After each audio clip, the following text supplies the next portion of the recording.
Muito boa noite, queridos amigos. Estamos aqui mais uma vez no Polêmica Espírita, esse programa que é transmitido toda quarta-feira, às 8 horas. Você está aqui conosco. É uma grande alegria estarmos aqui reunidos mais uma vez. E no dia de hoje estamos aqui acompanhados do nosso querido divulgador Paulo Neto, ele que em vida uma série de pesquisas, está aqui conosco para apresentar mais uma pesquisa sua, muito interessante, que já virou livro, enfim, inclusive traduzido para outros idiomas, né, Paulo? Andou Tem traduzido espanhol. até sem sua permissão, né? Eles têm espanhol também. Do livro, né?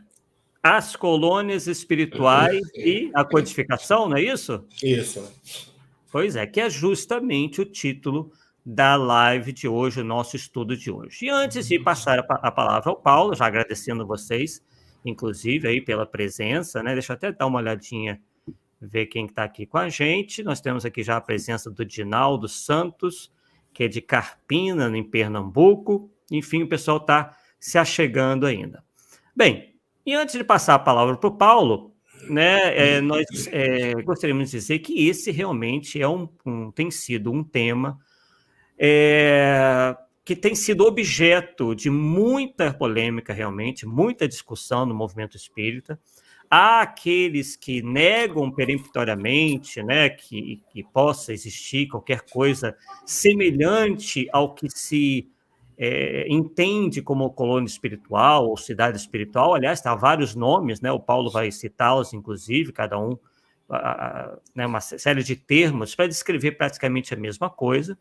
E há, obviamente, aqueles que acreditam, que defendem a existência de certas características do mundo espiritual.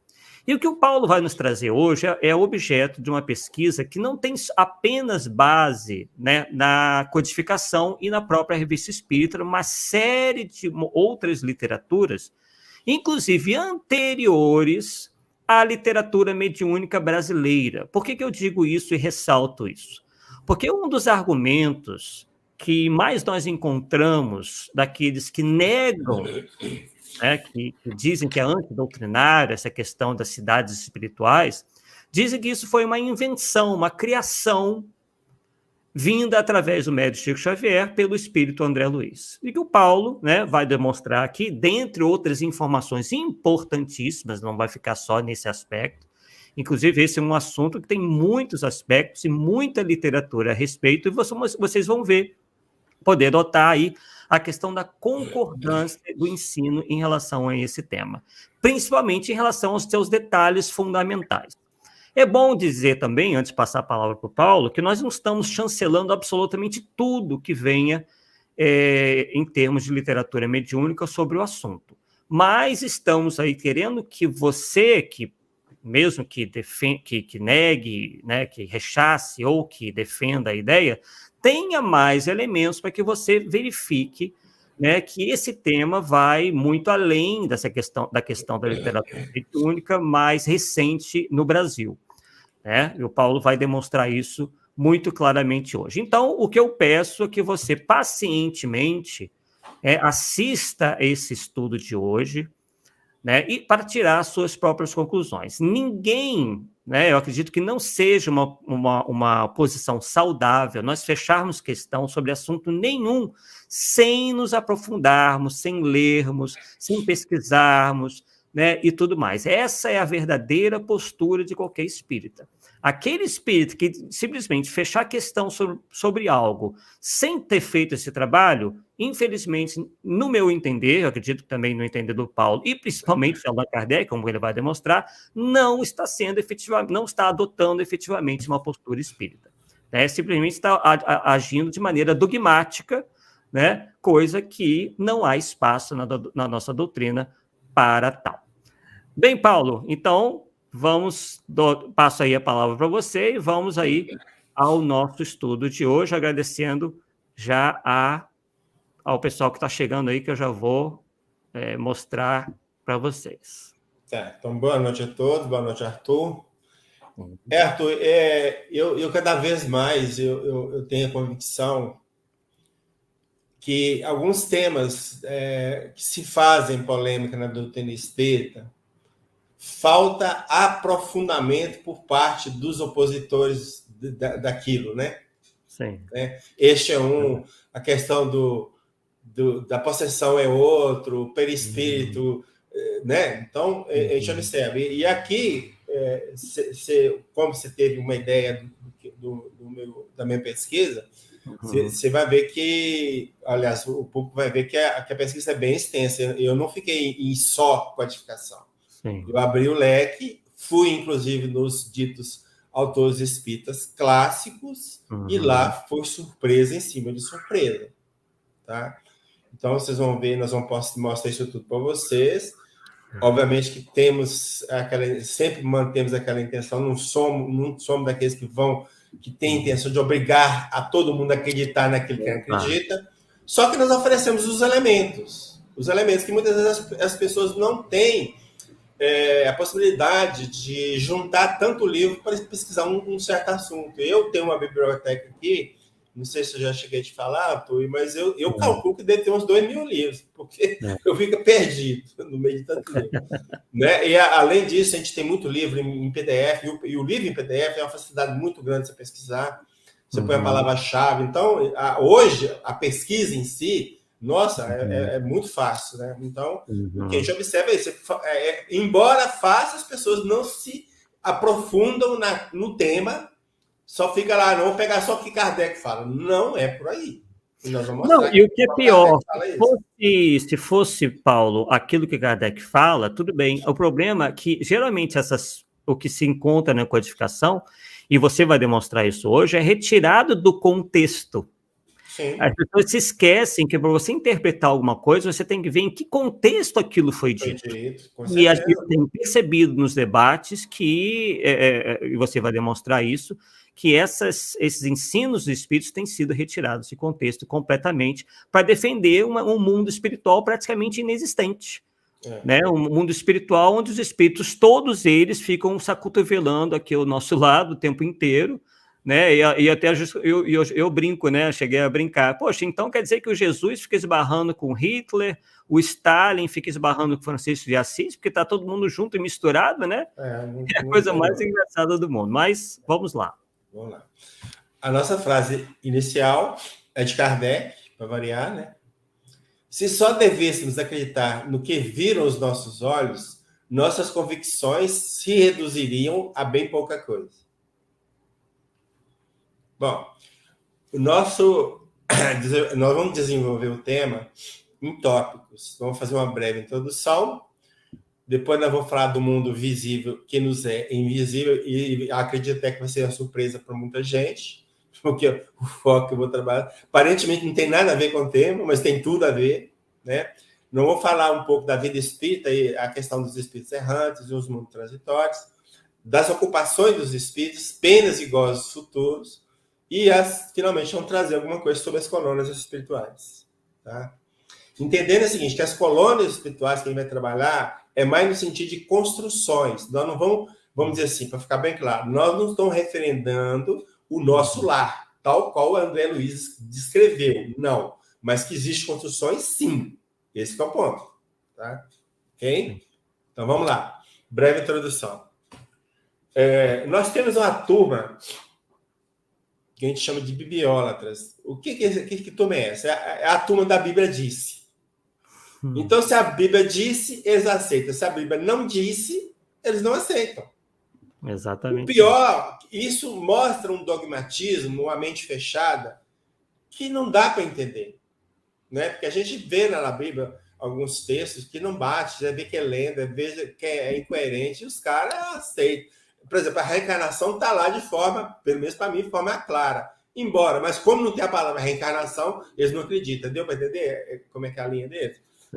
E por outro lado, infelizmente, nós temos no movimento espírita, porque que o espiritismo do bom senso e da razão não era para ter, né? Pessoas que nós podíamos chamar de codificólatras.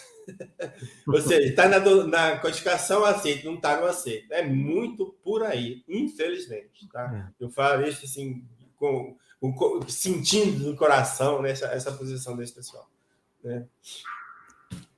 Bom, então o primeiro ponto que nós temos que trabalhar é mostrar como que Kardec via novas informações, né? Então, lá em julho de 1866, na Revista Espírita, eu vou deixar uma fala muito interessante que pouca gente sabe. Vou falar bem a verdade, pouca gente sabe. Então, Kardec disse o seguinte: o Livro dos Espíritos não é um tratado completo do Espiritismo. Não faz senão colocar-lhe as bases e os pontos fundamentais que devem se desenvolver. Então, os pontos fundamentais devem se desenvolver, devem continuar, ok? Olha, sucessivamente, pelo estudo e pela observação. Então, eu só estou oferecendo isso aqui, mas não fica fechado nisso aqui. Vocês têm que continuar o caminho desenvolvendo. Bom, e para mim, o livro, quando ele fala livros espíritos, eu entendo um conjunto de obras. Uhum. Que conjunto de obras é esse? São 5 livros. Por quê?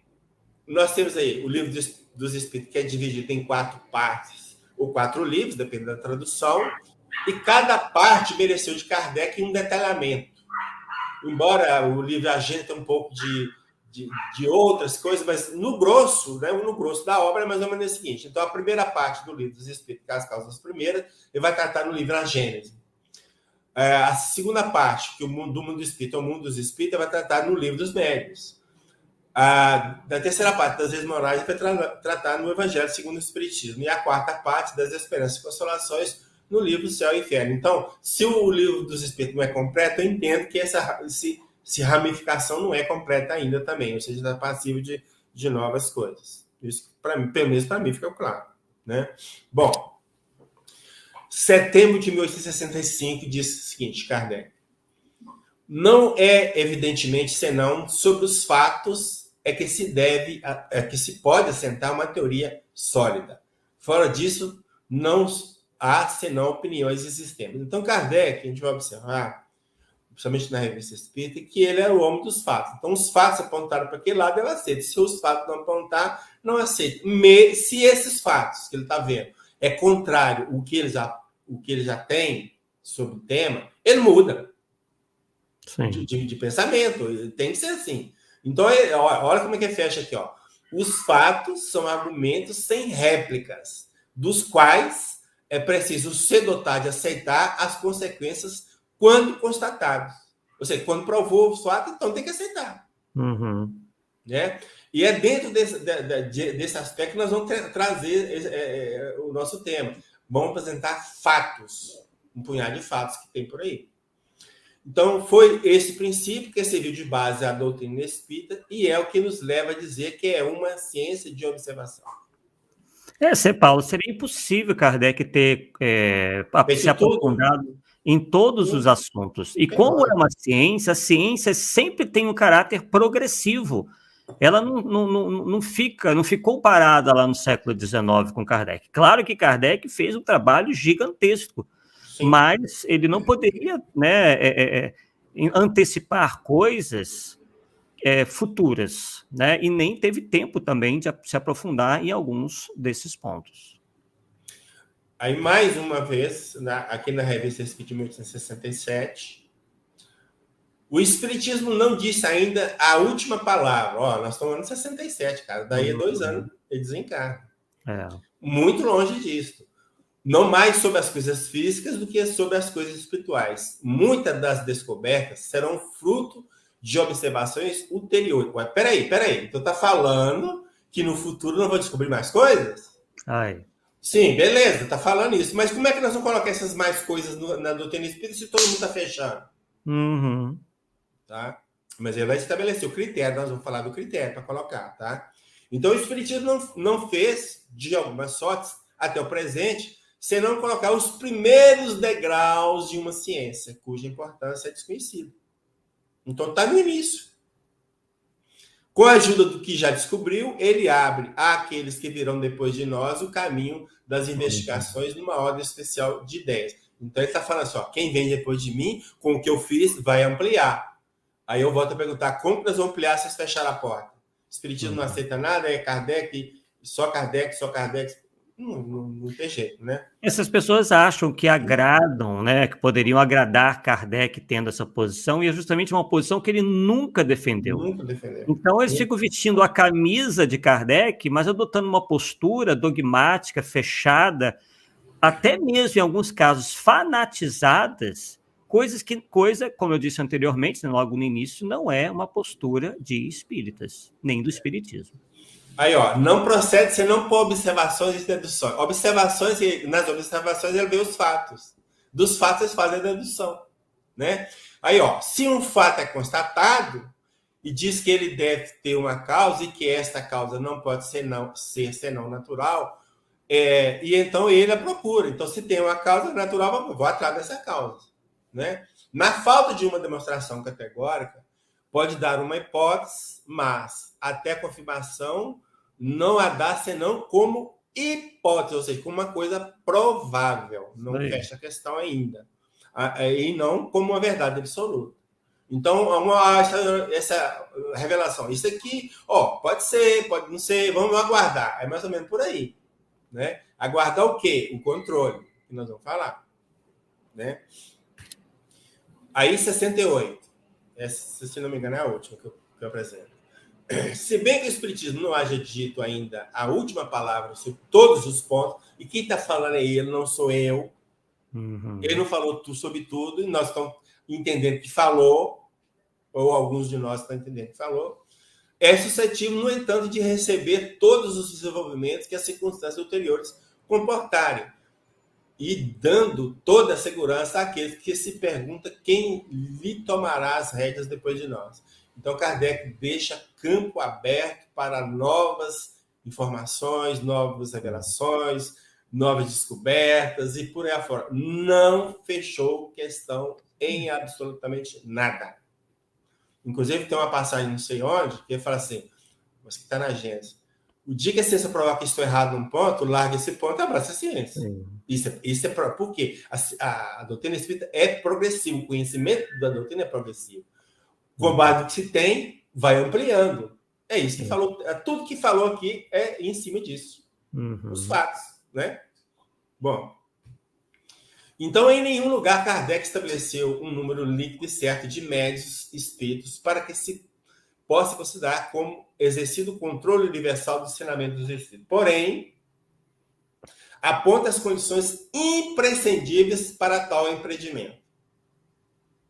São 3 pontos, pelo menos que eu vi. Então, o primeiro ponto que seria seu primeiro controle seria o da lógica e da razão. Então, é mais ou menos o seguinte: não tem lógica, não tem a razão, não aceita, joga fora. Descarta mesmo, de cara, não perca tempo. Segundo, o da uniformidade de opinião da maioria dos espíritos. Não é que os espíritos têm que falar da mesma forma, eles têm que passar a mesma ideia. Então, os espíritos passaram a mesma ideia, aí nós vamos lá, peraí, um espírito manifestou, falou isso, o outro manifestou, falou mais ou menos o que ele falou aqui, se referendando, então nós vamos juntando isso, então isso é uma verdade, que está vindo de vários espíritos. Mas, agora vai fechar com uma coisa mais importante ainda, que vai falar da concordância das revelações vindas por vários médios, estranhos uns aos outros e de várias localidades. E essas localidades aqui, ele não fala, por exemplo, várias cidades do Brasil, ele não fala isso, várias localidades do mundo. Sim. Do mundo, bem abrangente. De preferência, quem não tenha conhecimento do que os outros disseram antes. Ou seja, um não sabe o que o outro falou, ele está falando, ele vai pegando várias partes do mundo. Então, por que ele está pegando várias partes do mundo? Porque ele está usando o universal, está aí. O controle universal está aí. Ou seja, está abrangendo o universo nosso, né? A Terra, né? Como um todo. Sim. É isso que é universal, né? E esse é o procedimento que nós temos que fazer. E esse é o procedimento que eu acho que, em relação às colunas, nós podemos falar que foi feito. Quem vai falar não sou eu, lá na frente vocês vão ver quem vai falar isso, tá? Então, aliás, se não me engano, são 2 pessoas que vão falar isso. Mas vamos lá. Então, tendo-me as circunstâncias postas em relação com outros médios, sempre que se apresentava a ocasião, eu aproveitava para propor algumas das questões que me pareciam espinhosas. Então, o Kardec andava com questões a tiracolo, né? E estava lá na reunião, tinha chance de perguntar, ele enfiava as perguntas dele. Não, isso aqui não está definido. Então, ele buscava mesmo informação porque ele estava na fase de pesquisa, né?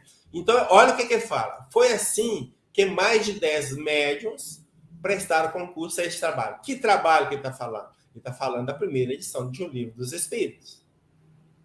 Então, com 10 médios só, ele publicou a primeira edição do Livro dos Espíritos. Então, vou só adiantar. Eu tenho 41 fontes que dão notícia de construções no mundo espiritual. E você vai detalhar. E vou detalhar. Isso, né? E aí, como é que nós ficamos? Tá certo? Né? Então, vocês vão ver que a coisa é muito mais séria do que você possa imaginar, e o pessoal não está percebendo isso. Né? Estou ficando na superfície, infelizmente, e isso eu falo com tristeza.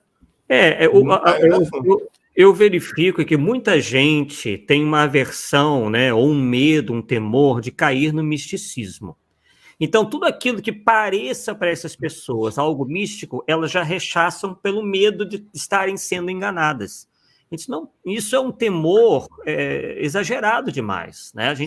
E que o estudo e o aprofundamento, né, e a pesquisa certamente vai retirar esse temor. A pessoa vai ver que aquilo tem uma base racional, não é da cabeça de um ou de outro, não é tirado, né, do nada. Existe toda uma fundamentação lógica naquilo.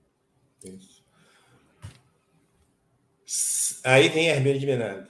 Introdução do Livro dos Espíritos, publicado pela Mundo Maior. Se assim fosse a doutrina espírita, estaria em contradição consigo mesma, de vez que a evolução é de sua própria essência. Sempre haverá, portanto, em torno dela, regiões pouco exploradas e até ignoradas à espera de estudo. É necessário, sim, preservar a pureza doutrinária, mas não sufocá-la em uma redoma que lhe retire o oxigênio do qual necessita para interagir com o que se passa à sua volta. Ela é o nosso instrumento de trabalho, de aferição e de busca. Exatamente. E nós estamos fazendo isso, sufocando. Sim. Infelizmente. E olha que eu, né, falando por mim, o Paulo vai falar por ele, nós somos aqueles que sempre propugnaram e defenderam, e continuamos defendendo, a coerência doutrinária, a pureza doutrinária. Agora, isso não pode nos tornar pessoas de olhos fechados para tudo, né? Para esses avanços, para esses estudos, para esses aprofundamentos. Né? Pureza doutrinária, coerência doutrinária não quer dizer fanatismo, não quer dizer que você tenha que se fechar numa redoma e não aceitar mais nada que venha, por isso, no caso aí, o que esteja fora da codificação, o que, aliás, não está fora da codificação, como o Paulo vai demonstrar, né? Aliás, está dentro, só que as pessoas não estão sabendo interpretar. Bom, inicialmente diremos que a nosso sentir quer dizer, na nossa maneira de ver, na nossa maneira de perceber, né? As colônias espirituais são criações temporárias, só existindo enquanto a humanidade terrena for domínio de espíritos ainda propensos ao mal. Dessa forma, a evolução moral da sociedade humana implicará na inutilidade delas. Então, só existe enquanto nós somos planeta de provas e expiações. À medida que a gente vai evoluir, não vai precisar. Porque eles vão, lá na frente a gente vai ver, as colônias vão funcionar como os pronto-socorro para ajudar as pessoas, os espíritos desencarnados, a se adaptar ao mundo espiritual, né? É um ponto de ajuda. Então, isso vai ficar muito claro. Né? Bom, o mundo visível que nos é invisível. É esse aqui. Tem uma nota na revista Espírita, 58, 60, até 62, se não me falha a memória, tem várias coisas de Júpiter, né? Vários artigos, né? Mensagens, né? Sobre o planeta Júpiter. Então, na revista de 1858, tem um artigo chamado Descrições de Júpiter. Vamos pegar essa nota, a nota de Kardec. Por evocações anteriores, sabíamos que Bernardo Palissy, o célebre oleiro do século XVI, habita Júpiter. As respostas que se seguem confirmam em todos os pontos quanto nos foi dito sobre esse planeta, em várias ocasiões, por outros espíritos e por intermédio de diferentes médios. Então, o que Kardec está falando? O que Bernardo Balestrin vai falar, outros médios já estão falando, já passou para o controle. É isso que ele está falando. Né? Bom, então vamos lá. Aí a pergunta aí lá. Não são todas. Com que fim traçados pela mão do senhor Vitório Sardou, que é o médio, era o médio, né? Uhum. Os admirados desenhos que nos deste sobre o planeta Júpiter, onde habitas, com o fim de vos inspirar o desejo de vos tornares melhores. Então, nós vamos apresentar aqui para vocês, e está na Revista Espírita, um desenho da casa de Moza. Esse desenho foi ditado por Bernardo Palissy, feito por Bernardo Palissy, através do médium Vitória Sardou, ok? Uhum. Aí. Linda a imagem, assim, fantástico. Agora vamos nos detalhes. Lá, Júpiter, existem água e mares? Sim. Há vulcões? Não. Nosso globo não é atormentado como o vosso. Lá a natureza não teve suas grandes crises. É a morada dos bem-aventurados. Nele, no planeta Júpiter, a matéria quase não existe. Quase não existe. Então, significa que o quê? Em Júpiter, a matéria não é igual a essa nossa matéria, embora seja matéria. Sim. Agora, quando se fala em construções, o cara quer matéria igual a essa aqui que nós temos ao nosso lado. Não vai ter mesmo. Aí sim é antidoutrinário. Tá certo? Vai ter uma matéria própria para o mundo espiritual. Uhum. Né? Outra pergunta. Sendo os corpos dos habitantes de Júpiter menos densos que os nossos, são formados de matéria compacta e condensada ou vaporosa? São formados de matéria compacta e condensada ou vaporosa? Melhor Uhum. Compacta para nós. Nós quem? Espíritos. Mas não seria para vós quem? Encarnados. Então, olha você vê, compacta para ele, para nós é nada. Uhum. E como é que nós vamos conseguir, com a nossa mente, o estágio evolutivo, entender uma coisa dessa? Sinto muito. Não dá. Mas está aí. E Kardec aceitou. E falou que passou pelo controle. Foi ele que falou, não fui eu. Bom. Vamos pegar uma informação, algumas informações bem ligeiras sobre o planeta Júpiter, que são interessantes dentro do que a gente quer trabalhar. Essas informações estão no site Info Escola e é de Carolina Faria. Então, ela vai falar que o maior planeta do sistema solar, ou seja, o nosso, né? Júpiter é um gigante gasoso, que libera 3 vezes mais energia para o espaço do que aquela que ele recebe do Sol. O gigante gás não é famoso como Saturno. Bom, a pressão, tal. Devido à sua composição gasosa, Júpiter possui uma atmosfera muito profunda, tal. Bom, o que eu quero chegar? Então, veja bem, nós estamos aqui em informação que existe construções, que existe água, que existe mar, num planeta que para nós é um planeta gasoso. E eu nunca vi ninguém que é contrário às colônias que questionar isso. Veja bem, nós temos para nós um planeta gasoso, mas para o mundo espiritual é concreto, é real, tem coisas, tem mar, tem casa, tem... Uai, peraí. E aí? Como é que fica? Então, é o que eu disse lá no início, né? O título, né? O mundo visível que nos é invisível. Visível para eles. Para os espíritos, tá certo? Sim. Então, não tem jeito. Então, é esse que é o ponto que as pessoas não estão entendendo, não estão querendo abrir a mente para entender. Uhum. Né? Então, aqui, a meu sentido, abre a possibilidade das colônias completamente. A possibilidade está aqui. Uma delas, né? Tem uma outra que nós vamos falar. Essa é uma. Né? Inclusive, os espíritos podem sair de Júpiter e dar comunicação aqui na Terra, que foi aconteceu na época de Kardec, né? Nós vamos falar daqui a pouco. Peraí, não dá spoiler, não. Então, na questão 22 do Livro dos Espíritos, os espíritos superiores dizem para Kardec assim, é o seguinte: a matéria existe em estado que ignorais. Pode ser, por exemplo, tão etéreo e sutil que nenhuma impressão vos causa o sentido. Qual o sentido? Os olhos, o tato, né? Contudo, é sempre matéria. Para vós, porém, não seria. Então, como é que... Então, é esse que é o ponto. Então, se a matéria existe em estado que nós não ignoramos, por que não vamos falar que não tem construções no plano espiritual? Com base em quê? É. Aquele exemplo que eu te dei, o homem enfia um outro dentro do foguete, manda para Marte, o cara dá uma voltinha em Marte e aporta na Terra de novo. Chega aqui e fala assim, Arthur, não existe vida em Marte. Aí eu te perguntei, ele pode falar isso, Arthur? Claro que não pode. O que ele pode falar? Ele pode falar assim, Arthur, vida conforme eu conheço não existe em Marte.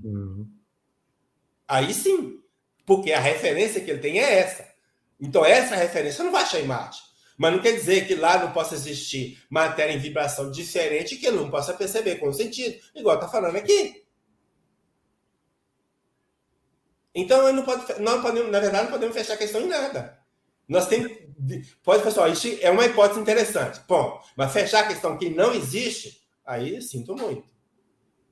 Né? Aí que é antidoutrinário. Aí que é antidoutrinário. Né? Outra coisa interessante, aqui vai falar do autor. Seja qual for sobre a autenticidade dessas descrições, a opinião dos que nos poderiam acusar de nos ocuparmos do que acontece nos mundos desconhecidos, quando há tanto o que fazer na Terra, rogamos aos nossos leitores não perderem de vista que o nosso objetivo, como indica o subtítulo da revista, é, antes de tudo, o estudo dos fenômenos, nada devendo, portanto, ser negligenciado. Ora, como fato de manifestação, esses desenhos são incontestavelmente os mais notáveis se considerarmos que o autor não sabe desenhar e nem gravar. E que o desenho que oferecemos foi por ele gravado em água forte. Eu não sei como que é esse processo, eu não consegui entender. Sem modelo, sem ensaio prévio, em 9 horas. Então, o cara não fez um rascunho para trabalhar em cima do rascunho. Ele foi fazendo. E é muito detalhado, muito minucioso, né? Supondo que esse desenho seja uma fantasia, então já dá que é verdade, né? Do espírito que o traçou, o simples fato de sua execução não seria um fenômeno menos digno de atenção. E, a esse título, cabe à nossa coletânea torná-lo conhecido, bem como a descrição que dele nos deram os espíritos. Não para satisfazer a vã curiosidade das pessoas fúteis, mas como objeto de estudo para quantos desejarem aprofundar-se, olha aqui, em todos os mistérios da ciência espírita. Eu tenho para mim, e aí eu sei que também é outra polêmica para variar, que esse médio aqui é o que a gente pode chamar de médio literalmente de incorporação. Ele incorporou o espírito Bernardo Palissy e ele usou o corpo físico do médio para fazer o desenho. Bem literal do jeito que eu estou falando. Tá? Faz sentido. É outra polêmica. É outra polêmica. Né? Depois, mais na frente, quem sabe a gente trata da questão da possessão, né? Então, o que temos é o fato de Allan Kardec aceitar que Júpiter, um planeta totalmente gasoso, é habitado e não se surpreender com a descrição da moradia de Mozart. E aí? Não fica. Né? Da vida espírita, espíritos errantes e os mundos transitórios. Isso aqui vai estar, o Espírito Errante está no Livro dos Espíritos, questões 223 a 233. Aqui eu juntei as questões todas, tá? Mais ou menos é o que está lá, mas em vez de pergunta e resposta, eu juntei o conteúdo, misturei pergunta com resposta para dar sentido, senão ficava alguma coisa sem sentido também, mas só para a gente resumir. A alma não reencarna imediatamente após a sua separação do corpo. No intervalo de uma para outra encarnação, ela vive na condição de espírito errante. Este intervalo, ou seja, de estar errante, pode ser de algumas horas até milhares de séculos. Não estou definido, então. Né? Portanto, porquanto não há limite extremo estabelecido para o estado de errante. Porém, nunca é perpétuo. Não será para sempre. Vai ficar no estado errante. E vai ter que reencarnar. Essa é a ideia. Errante porque está aí na fase de progresso espiritual. Estar errante é só para espírito em evolução. Os espíritos puros, como ele vai falar, não existe espírito puro de estado errante. Perfeito. Tá? Então, fecha. Pelo simples fato de ter deixado o corpo, O espírito não se acha completamente desprendido da matéria e continua pertencendo ao mundo onde viveu ou a outro do mesmo grau, a menos que durante a vida se tenha elevado. Então, os espíritos que estão muito apegados às coisas da Terra, eles vão ficar, entre aspas, presos à Terra. No nosso meio, querendo satisfazer necessidades que eles pensam que têm. No exemplo que a gente está trazendo na imagem, provavelmente é o espírito que quando desencarnou, ela alcoólatra, e como não pode beber, se aproxima de uma pessoa que bebe. E a partir da sua influência, faz a pessoa beber, virar a noite bebendo, e nós já vimos casos igual esse a uns montes, né? E ele vai absorvendo aquela energia etílica. E para ele vai... beleza, que joia. Ele vai sair de lá de fogo. Tá certo?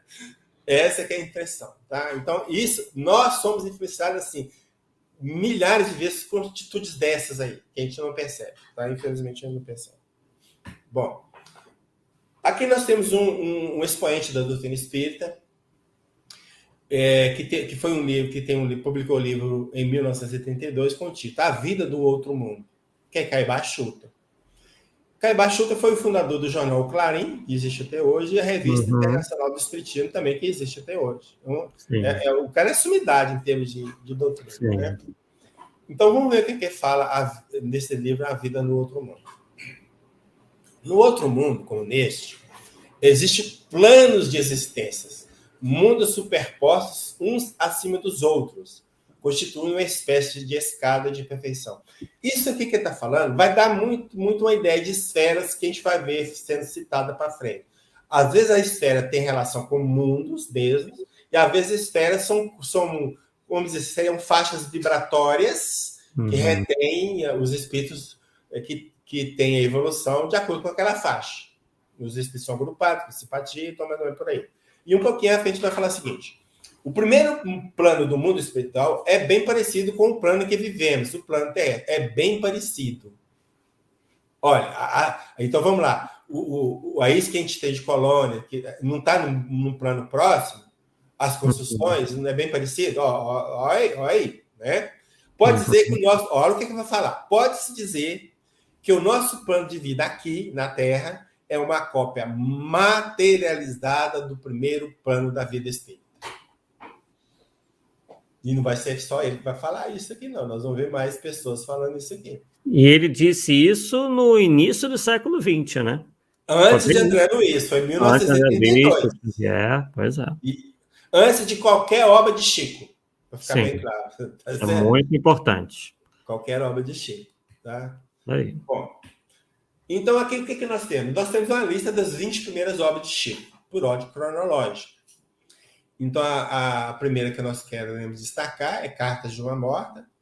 Ele foi publicado em 1934, mas, ao que indica, ele foi psicografado vamos dizer assim, no segundo semestre de 1934. Tá? Certo. E o Nosso Lar foi publicado em 1944. Né? 9, quase 10 anos depois, né?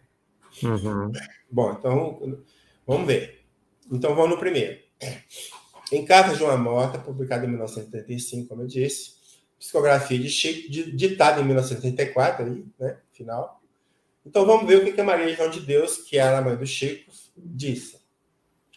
Muitos encarnados que têm ouvido as diversas explanações quanto à vida dos espíritos dos planos da erraticidade fazem uma falsa concepção do vocábulo, imaginando que a existência errática das entidades se processa por jornadas intermináveis, sem um objetivo definido, sem uma organização que regule os fenômenos das suas atividades nos espaços. Olha, então nós temos uma coisa interessante. Organização e definição. E atividades. Eles não ficam lá escutando anjo tocando harpa. Né?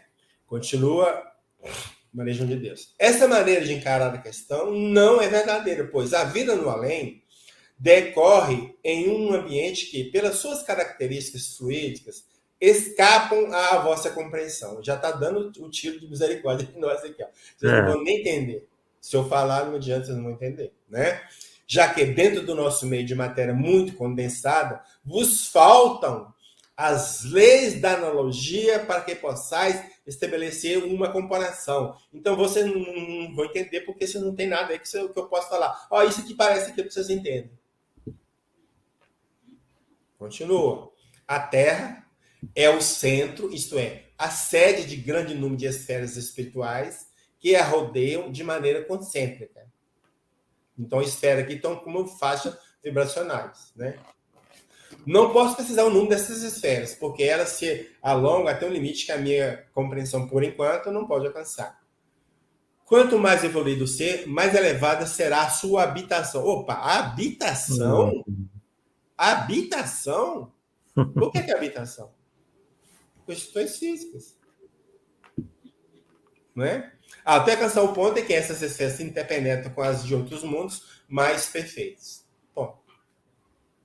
Então, para se ter uma ideia, encontrei essa imagem. Então, essas esferas espirituais teriam essas faixas coloridas, né? São faixas, como eu disse. E você desencarnou, você vai para a parte que corresponde ao seu nível de evolução. Se você é pegado à Terra, você vai ficar bem próximo à faixa da Terra. Quanto mais evoluído, você vai mais subindo até ficar na faixa branca. E essa linha vermelha que eu pus aqui é para simbolizar, por favor, uma espécie de campo de força que retém sobre a Terra todos os espíritos que não têm evolução para sair dela para ir para um outro mundo maior para reencarnar nele. Mais elevado, maior não, mais elevado para reencarnar nele. Então, desencarnou, você fica nesse campo de força. Você vai se enquadrar na sua faixa e fica por aí.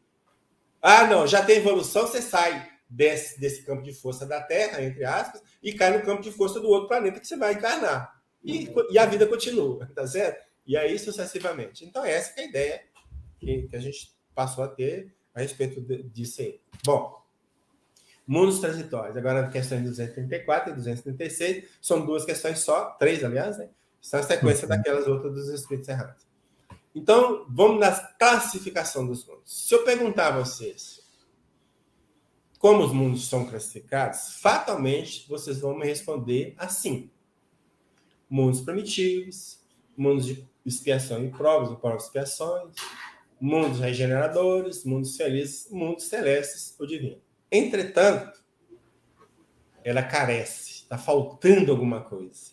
E eu vou falar francamente com vocês, depois de muito tempo que descobri. Está claro a doutrina, está claro lá, não é como mostrar que vocês vão mais é mesmo, mas é depois de muito tempo que a ficha caiu. Tem o tal de mundos transitórios ou mundos intermediários, que são planetas em formação. Então, dentro da escala aqui, esses são, vamos dizer assim, seriam anteriores a mundos primitivos. Tá? Então, vamos lá. Então, o que nós temos? Ele fez a imagem para ajudar. Então, dentro dessa parte cinza, nós vamos ter os mundos transitórios ou intermediários, que são habitados por desencarnados. Só desencarnados. Olha, se eu tenho um mundo habitado por desencarnado, será que lá não tem casa, não tem prédio, não tem nada? Porque quando você fala mundo habitado, a referência que nós vamos ter é um mundo igual à Terra. Se não tivesse o que tem aqui, os espíritos, os mundos são habitados, mas não tem isso, não tem aquilo, é só fluídico, é só os caras ficam andando no ar, os espíritos vagando pelo ar fora, né? Dentro dessa faixa verde, nós temos os mundos que são habitados por espíritos em evolução. E que aí vem a questão da erraticidade, né? E na faixa amarela temos aí, então, os mundos celestes divinos, que é a habitação de espírito puro. Então, mais ou menos é isso que eu consegui perceber. Vai ter outra imagem que a gente vai trabalhar também, que a gente vai ficar mais claro. Então, mundo prometido, destinado às primeiras encarnações da alma humana, mundo de expiações, onde domina o mal, mundo de regeneração, nos quais almas que ainda têm o que expia aura e novas forças, então melhorou um pouquinho, né, da situação. Mundos ditosos, onde o bem sobrepôs o mal. Só isso aqui para nós era o paraíso, cara. Isso aqui para nós é paraíso, né? E mundo celeste divino, onde reina exclusivamente o bem, né? E lá, pelo que está do desenho, eu acho que tem, não sei, os espíritos ficam arrastando pelo chão, igual nós arrastando por aqui, não. Tá certo? A condição é muito etérea deles, praticamente eles voam para o espaço afora e vão que vão, né? É aqui só para ter ideia. Então vamos lá, questão 234. Os mundos transitórios são os particularmente destinados aos seres errantes. Particularmente destinados. Então só tem seres errantes, né? Nos quais eles podem habitar temporariamente espécies de acampamentos ao ar livre. Quando você fala espécie de acampamento, porque é uma coisa provisória. Se fala espécie de acampamentos, aí nós já temos construção, porque acampamento tem construção, né? De lugares em que possam repousar de uma erraticidade demasiado longa, estado esse sempre um tanto penoso, né, da erraticidade, são, entre outros mundos, posições intermediárias, graduadas, de acordo com a natureza dos espíritos que podem alcançá-los e onde eles gozam de maior ou menor bem-estar. São outros mundos, posições intermediárias. Então, nós estamos cheios disso e por aí afora não estamos sabendo, né? Aí vem lá, os espíritos progridem durante seu estado no mundo dos transitórios, os que assim se reúnem, então há a reunião de espíritos lá, o fazem com o objetivo de se instruírem e de poderem mais facilmente obter permissão para dirigir-se a lugares melhores e chegar à posição que os eleitos atingem. Então, veja bem, se tem lá os espíritos ficam estudando, será que fica estudando sem ter um lugar para reunir, sei lá, uma construção, um salão, sei lá, uma igreja, não sei? Será que é tudo assim, fica no ar, aéreo, assim? Sabe, essas coisas estão ficando muito estranhas para mim, sabe? Que quando você fala habitação, a gente vai ter a relação com quem tem carro, né? Senão isso falar. Eles já tinham feito uma ressalva. É habitação, mas não, do jeito que vocês têm aí na Terra e tal. Então, né?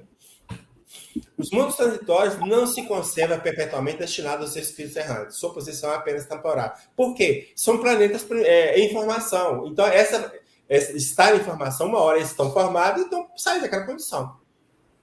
Então, a partir de um certo ponto, na evolução geológica deles, vão poder receber espíritos encarnados, né? Esses mundos não são habitados por seres corpóreos, porquanto sua superfície é estéril. Superfície de um planeta em formação. Como é que é a superfície? Magma puro? Como é que é? Pode ser. Né? Os que habitam, né, esses mundos não precisam de nada. Então, Revista Espírita de 1862. Temos nossa fala de São Luís. Os mundos intermediários são povoados de espíritos esperando a prova da reencarnação ou aí se preparando de novo segundo o seu grau de adiantamento. Os espíritos nesses viveiros de vida eterna. Viveiros de vida eterna. Isso não fala em habitações de lugares para morar, né? São agrupados e divididos em grandes tribos, uns adiante, outros em atraso no progresso, e cada um escolhe entre os grupos humanos aqueles que correspondem simpaticamente às suas faculdades adquiridas, os quais progridem e não podem retrogradar. Vou voltar à situação anterior. Então, aqui, voltando àquela classificação, aqui só para a gente entender um pouquinho, essa faixa amarela, então, é onde que estão os espíritos sujeitos à reencarnação. Então, esse fica ora na erraticidade, ora encarnado, ora na erraticidade, fica, né, cada situação deles. Então, quando eles estão na erraticidade, eles podem dar um pulinho, ficar algum tempo no estado de mundo transitório. Tá?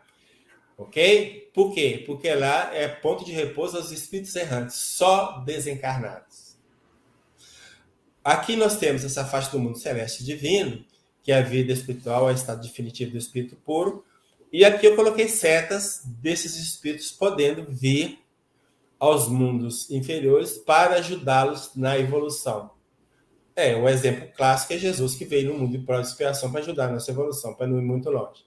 Eu só não coloquei uma seta indicando o mundo primitivo, porque aí eu penso, aí eu posso estar errado, de que não faz sentido nenhum o espírito puro ir no mundo primitivo. Então, se eu tenho espírito desse nível aqui, né, dos mundos felizes, mundo de regeneração, eles podem dar força para o pessoal de lá. Só por isso. Não estou batendo martelo, é dedução, tá? Eu posso estar certo, eu posso estar errado. Então, esse é o quadro que funciona nos mundos transitórios. Né?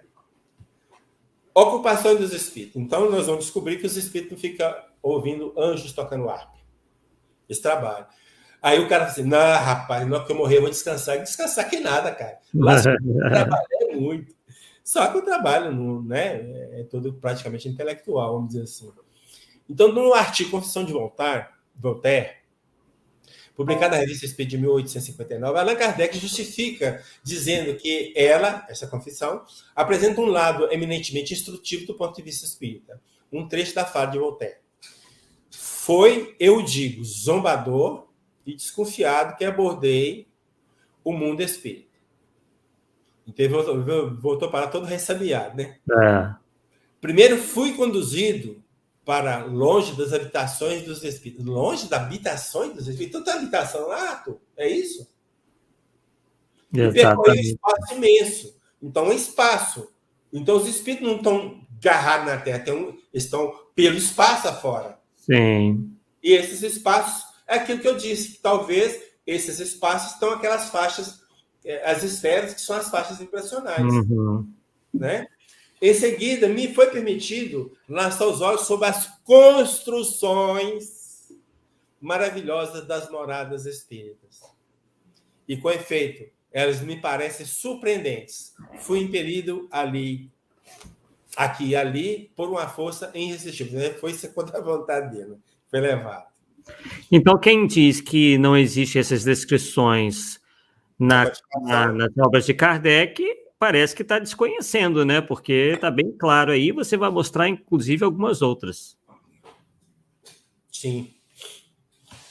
Tive que ver até que minha alma transbordasse pelos esplendores. E derrotada diante do poder que controlava tais maravilhas.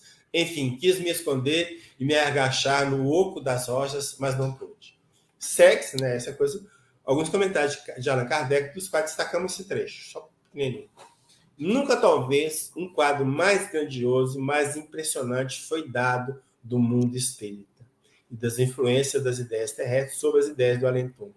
Então, Kardec está referendando a confissão de Voltaire ou não? Parece que sim, né? Bom. James Arthur Flindley, ele tem um livro do Lumiar do Etéreo, é o médio, se não me fala a memória. Depois, lá na frente, você me cobra lá, porque eu tenho a lista, eu vou saber onde que ele vai estar classificado. Né? O universo todo é feito de matéria em vários graus de densidade e de atividade vibratória. Lembra que eu falei de vibrações? Olha para você ver se não é... Entende? Sim. Que ela enche por completo o espaço. Então, todo espaço tem isso. Uhum. Todo espaço afora. Vibrações, graus diversos e tal. Uhum. Em todo o qual a vida, os mais variados graus de desenvolvimento. Então, está cheio de espírito aí afora. Né? O que aqui do nosso mundo sentimos é a matéria vibrar dentro de determinados limites. Envolvendo a Terra e penetrando-a, ligado a ela e com ela a mover-se, olha aqui, há outro mundo de substância etérea em estado mais alto de vibração. Outro mundo, outros habitantes, outras construções. Exatamente. Isso em 1931, que foi a primeira edição. Tudo deve, aí vem Kardec, tudo deve estar em harmonia no mundo espiritual como no mundo material. Aos homens corpóreos são necessários objetos materiais. Aos espíritos cujo corpo é fluídico são necessários objetos fluídicos. Os objetos materiais não lhes serviriam, não mais do que os objetos fluídicos que não serviriam aos homens corpóreos. Então, cada lugar, uma matéria apropriada àquela dimensão, àquele lugar. Então, pensar que lá vai ter condições exatamente iguais às que tem aqui na Terra, não vai ter mesmo. Mas construções ao nível da matéria de lá, por que não? Por que não? Né? É engraçado que eu vejo, né, as pessoas imaginando esse mundo espiritual que praticamente é inexistente, é quase um vácuo, né? E ainda pensam alguns que esses espíritos ficam, como eu disse no início, somente por aqui, né? Então, estão renegando todo esse espaço, né, que, como está sendo dito ali, é ocupado pelos espíritos. Exato. Agora vamos ver o Mesmer. O mundo dos invisíveis é como o vosso. Em lugar de ser material e grosseiro, é fluídico, etéreo. O mundo dos espíritos não é o reflexo do vosso. É o vosso, que é uma grosseira e muito imperfeita imagem do reino de além-túmulo. Fechou? Ora, você não está falando o que foi falado antes. Exatamente mesmo. Então, o mundo espiritual é a copa grosseira que tem aqui. Então, aqui tem construções, copa grosseira e construções. Ah, mas isso aqui está na Revista Espírita. Mas o Kardec, ele só lançava na Revista Espírita coisa que ele via que tinha chance de prosperar. Ele sondar o período para prosperar. Algo que ele não concordava, ou ele falava que não era desse jeito, ou ele simplesmente deixava as coisas andar. Para ver até que ponto as informações iam se reunir para falar assim, passou pelo controle. Isso aí. Tá? Então ele colocou porque ele falou assim, não, isso aqui tá legal, como diz o outro, né? Tem possibilidade. É uma hipótese interessante. Tá? Bom, a Revista Espírita de 1866, mês de agosto, fala o seguinte: no nosso mundo tudo é material e tangível. No mundo invisível, tudo é, podendo ser assim, se exprimir, matéria intangível. Quer dizer, intangível para nós que não percebemos senão por órgãos materiais, mas tangível para os seres deste mundo que percebem pelos seus sentidos espirituais. Tudo é fluídico neste mundo. Homens e coisas. E as coisas ali são tão reais, relativamente, quanto as coisas materiais o são para nós. E aí? Exatamente. Porque tem a mesma estrutura fluídica dos espíritos, com seus perispíritos. Então, tudo se encaixa, tudo combina. Né?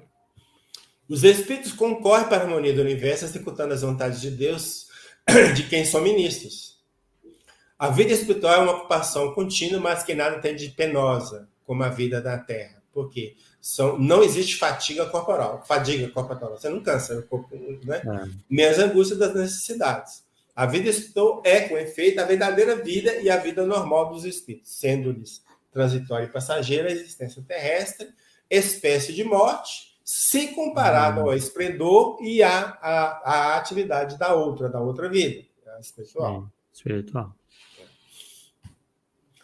Aí tem um trecho do artigo chamado Ocupação dos Espíritos, publicado na Revista Espírita de 1866, e ela tem a assinatura de Guilherme, sei lá, não terminou, né? E esse espírito se diz pertencer ao grupo. Olha o que ele fala que ele pertence: ao grupo de alguns sábios que se ocupa de economia política. Ué, então os espíritos estão lá, estão preocupados com a economia política, estão assistindo. Ué, e fica assim, vagando pelo espaço, não tem lugar para reunir. Aí ele continua. Chamado pela curiosidade a visitar grupos numerosos que preparam outras encarnações, estudando-lhe todos os lados, que deve elucidar o espírito chamado a retornar sobre a Terra, fiz uma grande ideia da reencarnação. Então, o que ele está falando? No mundo espiritual, tem um punhado de espírito que fica cuidando das reencarnações dos espíritos que lá se aportam pela morte. Então, quando um espírito se prepara para uma nova existência, submete as suas ideias, decisões do grupo ao qual pertence. Então, ele vai traçar um plano e leva para o grupo. Gente, o que vocês acham desse plano aqui? Né? De trabalho, de encarnação. Este discute, né? Os espíritos que o compõem vão a grupos mais avançados ou bem sobre a Terra. Então, esses espíritos que eles falam vão a outros mais elevados que ele para tomar opinião. Então, está todo mundo querendo ajudar a preparar a reencarnação dos que lá se aportam. Só uma comparação. Dentro do nosso lar, não tem um departamento da reencarnação? Eu não estou falando que é a mesma coisa. Estou pegando só a ideia. Sim. Tá? Então, a gente observa assim, que a coisa é muito mais complexa do que está aparentando para nós outros. Né? Ok? Aqui o resto... Olha, o espírito aconselhado, fortalecido, esclarecido sobre todos os pontos, poderá, doravante, se quiser, seguir seu caminho sem tropeçar. Então, depois de cheio de informação, vem carne, vão que vão. Os espíritos que formam a população invisível do vosso globo, onde eles já viveram e onde continuam a imiscuir-se na nossa vida, estão naturalmente identificados com os nossos hábitos, cuja lembrança conservam na erraticidade. Então, como eu disse, tem um grupo de espíritos muito apegado às coisas da Terra que praticamente eles não saem da Terra, dessa faixa mais, vamos dizer assim, mais densa dessas esferas espirituais, né? Fica intrometendo. Lá nós mostramos o espírito aproveitando a pessoa que está bebendo, né? Que é uma ideia. Mas aqui também tem uma outra imagem que é interessante também, que não é só para fazer o mal que eles trabalham, né? Então, aqui, os espíritos inteligentes progridem na vida espiritual, prosseguem na vida espiritual, os trabalhos, os estudos que empreenderam na vida corpórea. Então, o pesquisador estava aqui fazendo uma pesquisa para uma vacina, não sei o que tem, mas desencarnou antes de descobrir ou desenvolver toda a forma da vacina.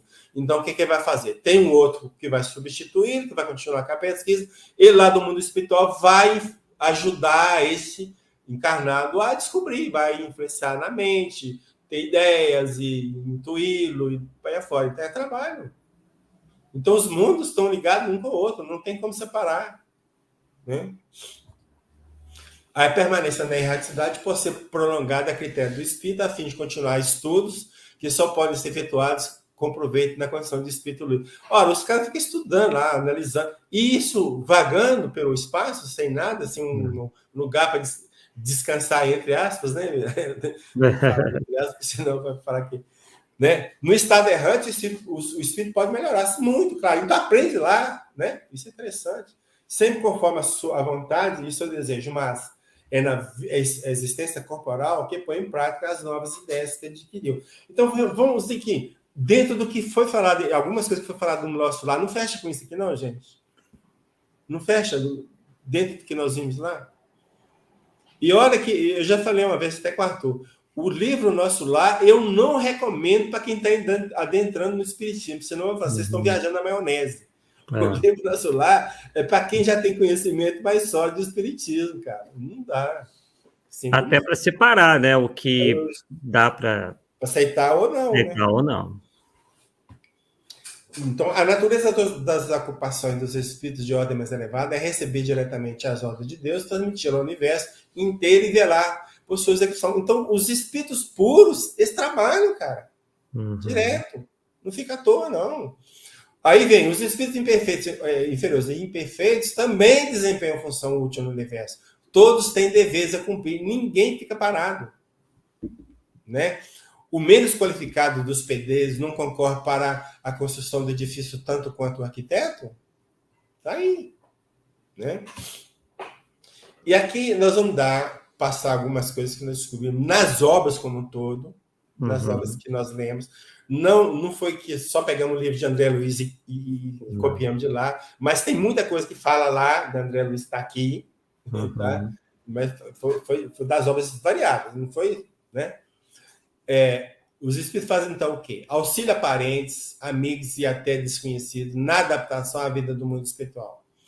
Alguns espíritos têm a missão de mandar vibrações positivas para a Terra, visando neutralizar as vibrações negativas, né? Emanadas dos seus habitantes. Médicos e enfermeiros que, com dedicação, cuidam da saúde, entre aspas, dos espíritos.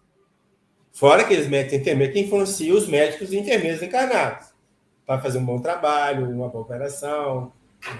Olha, gente, tem médicos aí que parece que estão ligados direto com os da guarda dele. Ele olhou para a cara do cara, você tem isso. Já está falando, entendeu? Ele não pegou nada, já está falando que tem isso. Você pode saber que ele está sendo intuído, cara. Então, a outra coisa, incursões a regiões limítrofes da esfera terrestre e tarefa de socorro aos espíritos recém-chegados ao além. Ajuda, né? Funções de mestres, instrutores, para os de menor conhecimento, etc. Então, tem muita coisa que faz. Então, tudo isso, esse conjunto de informações que ele está passando aqui, vamos ficar vagando para o espaço, não tem lugar nenhum para ficar, para reunir, para... Ainda o trabalho assistencial a todos que se dedicam às tarefas no bem, em que os espíritos apoiam os encarnados, quer como protetores, mentores ou auxiliares.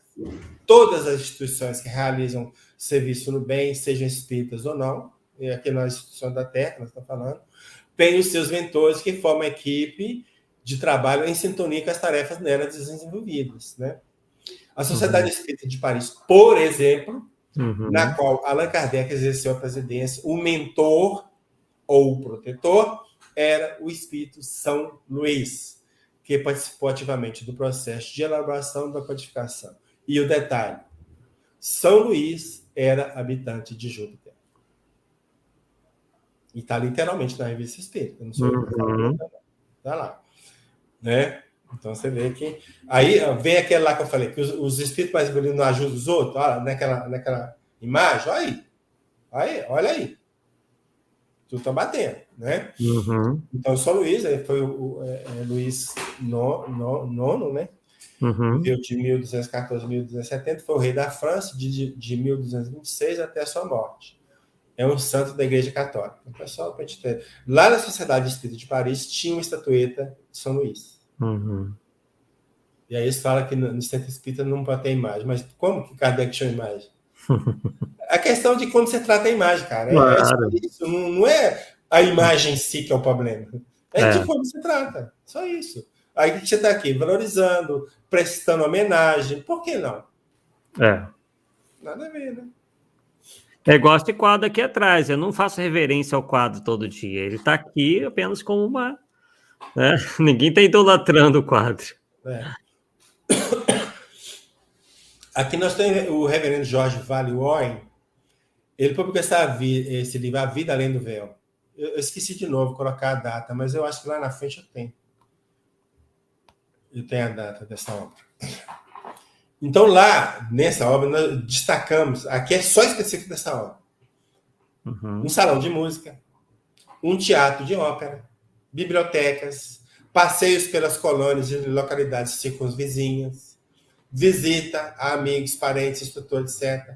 Ainda tempos para atividades religiosas. E aí? Caibar Schutel, no livro que nós já falamos, A Vida no Outro Mundo, escreve o seguinte: assim também sucede com a alimentação, que é outra polêmica. Aos entes muito materializados que chegam ao mundo espiritual sem compreenderem a transformação por que passaram e têm ainda sensação de fome e sede, lhes são ministrados alimentos em instalações especiais, até que, adaptados ao meio em que iniciaram a nova vida, compreendem que não tem mais necessidades desses alimentos, que julgavam preciosos para a sua manutenção. Então, é temporário. Até o despertamento do cara entender que não precisa dele mais. Naturalmente, os alimentos assemelham-se muito aos que lhe eram usuais na Terra, mas são feitos de matéria peculiar ao mundo dos espíritos e de acordo com o corpo fluídico, ou seja, o organismo perispiritual de cada um. E não vai ser só ele que vai falar de alimentos. E aí que está a surpresa. Cartas de uma Morta, Maria João de Deus. Alguns seres aí aportando necessitam, por força dos arraigados hábitos, de alimentos análogos aos da Terra. E que obtém por algum tempo, igualzinho ele é de lá, mas apenas na aparência de realidade. Ilusão essa que é consequência, ilusão essa que é consentânea com as superficialidades do corpo somático, ou seja, do perispírito, né?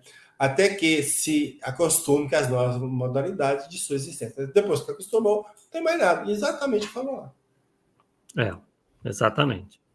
Evolução em 2 mundos. Aqui, sim, de André Luiz. Abandonando o evolutório físico na desencarnação, se o psicossoma é uma designação que deu para o perispírito, está profundamente arraigado às sensações terrestres, sobrevém ao espírito a necessidade inquietante de prosseguir atrelado ao mundo biológico que ele é familiar. E quando não a supera ao preço de próprio esforço ou no autorreajustamento, provoca os fenômenos da simbiose psíquica que o leva a conviver temporariamente no halo vital daqueles encarnados com os quais se afine quando não promove a obsessão espetacular. Lembra daquela da bebida lá, da moça bebendo? É exatamente isso aqui. Né? Essa aqui é a imagem. Né? Na maioria das vezes, os desencarnados em crise desta ordem são conduzidos pelos agentes da bondade divina aos centros de reeducação no plano espiritual, onde encontram a alimentação semelhante à da Terra, porém fluídica. Falaram a mesma coisa? Recebendo informações adequadas até que se adapte ao sistema de sustentação. Então, até um certo momento, não é a vida toda. Né? Mas tem mais um... Esse é o final. Acho que esse aqui. Dever-se dizer muito ao contrário que nada há de mais racional, do ponto de vista psicológico e terapêutico, do que esses processos de desabituar. Você está habituado a alguma coisa, vai te desabituar daquilo. Né? Empregados nas esferas espirituais. Esferas espirituais. Né? Para liberar gradualmente os espíritos encarnados das tendências voluptuosas adquiridas no curso da existência terrestre. Ou seja, desabituar daquilo que eles tinham de interesse. Comer, beber, sexo, né? Processo absolutamente análogo aos adotados na Terra para desabituar os alcoólicos e os morfinômanos, aos quais não se interrompe bruscamente os hábitos viciosos, pois que isso provocaria graves perturbações funcionais. O que se faz é submetê-los, mediante lenta graduação, ao uso cada vez mais restrito das doses de álcool ou de morfina. Vale, portanto, a pena perguntar, ainda uma vez, por que se haveria de considerar absurda e ridícula a informação de que no mundo espiritual se segue o mesmo racional sistema para fazer que os espíritos desencarnados abandonem os hábitos viciosos que contraíram na Terra? Ou seja, por que lá nós vamos mudar a técnica que vocês aplicam aqui? Quem está falando isso aqui, Arthur? Ernesto Bozano. Ernesto Bozano. E aí vou fazer uma parte. Um ilustre desconhecido no meio espírita. E é o cara que todas as obras dele, ele usou, que eu posso falar com absoluta segurança, o tal de controle universal. Ele pegou várias informações para chegar à conclusão, classificou, separou. O cara é fera. Ilustre desconhecido. O pessoal não lê os clássicos do espiritismo, né? Aí ficam aí dizendo que certas coisas foram invenções do movimento espírita brasileiro, enquanto que se foram, né, confirmados aí por grandes nomes da doutrina espírita no século XIX e XX. Penas iguais futuros. Agora, nós vamos tentar mostrar a questão do fora do contexto. Livro dos Espíritos, livro 4, a quarta parte, vai falar da penas iguais futuros. É aquilo que virou o céu e o inferno, né? Então, lá, os tópicos. Paraíso, inferno, purgatório, paraíso perdido, pecado original. Questões 1012 a 1019. Questão A. Via de regra, o que pensamos fazer após o desencarne? Aqui é só brincadeira, tá, gente? Não vai tomar a sério, não, tá? Uma turma vai pensar assim, não, eu vou para lá, vou transformar em fantasma para assombrar todo mundo que fez mal para mim. E não vou ser fantasminha, camarada, nada. Sou malvado mesmo. Uma outra turma faz, não, vou para o céu, a outra fala que vai para o inferno, alguns espíritos, não, nós vamos para o nosso lar, a outra vai assim, não, eu vou para o mal mesmo, não tem jeito. É mais ou menos a semelhança, tá? Das coisas. Faz uma troca, né? Uma troca indevida, inclusive. Bom, agora nós vamos ver, e é importante ele ter o contexto. A questão 1012, que é muito usada para a questão do lugar circunscrito. Não há. Então, pergunta Kardec.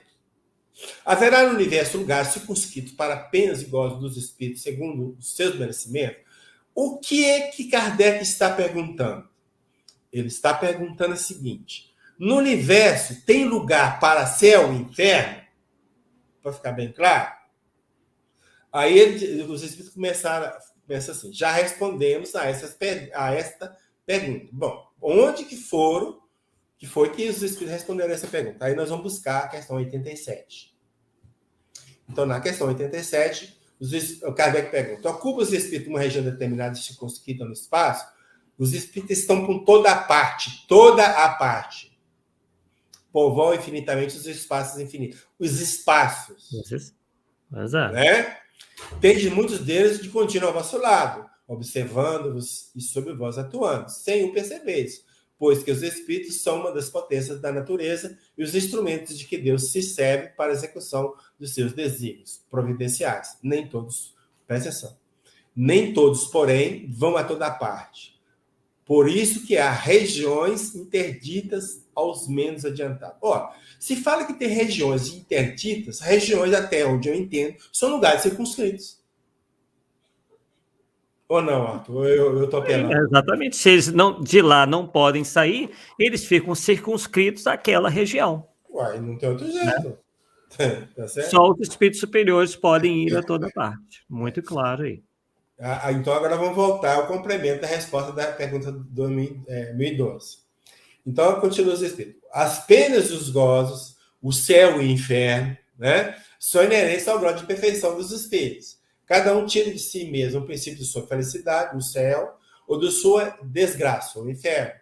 E como eles estão por toda parte, nenhum lugar circunscrito ou fechado, circunscrito é fechado, especialmente destinado a uma coisa ou outra. Ou seja, não tem um lugar circunscrito para ser o inferno. É isso que eles estão falando. Exatamente. Não tem nada a ver com combatendo colônia. Aliás, nem se falava em colônia aqui. Não, lembrando, Paulo, a gente conversava sobre isso, que a crítica de Kardec era a ideia de céu e inferno, como você já disse.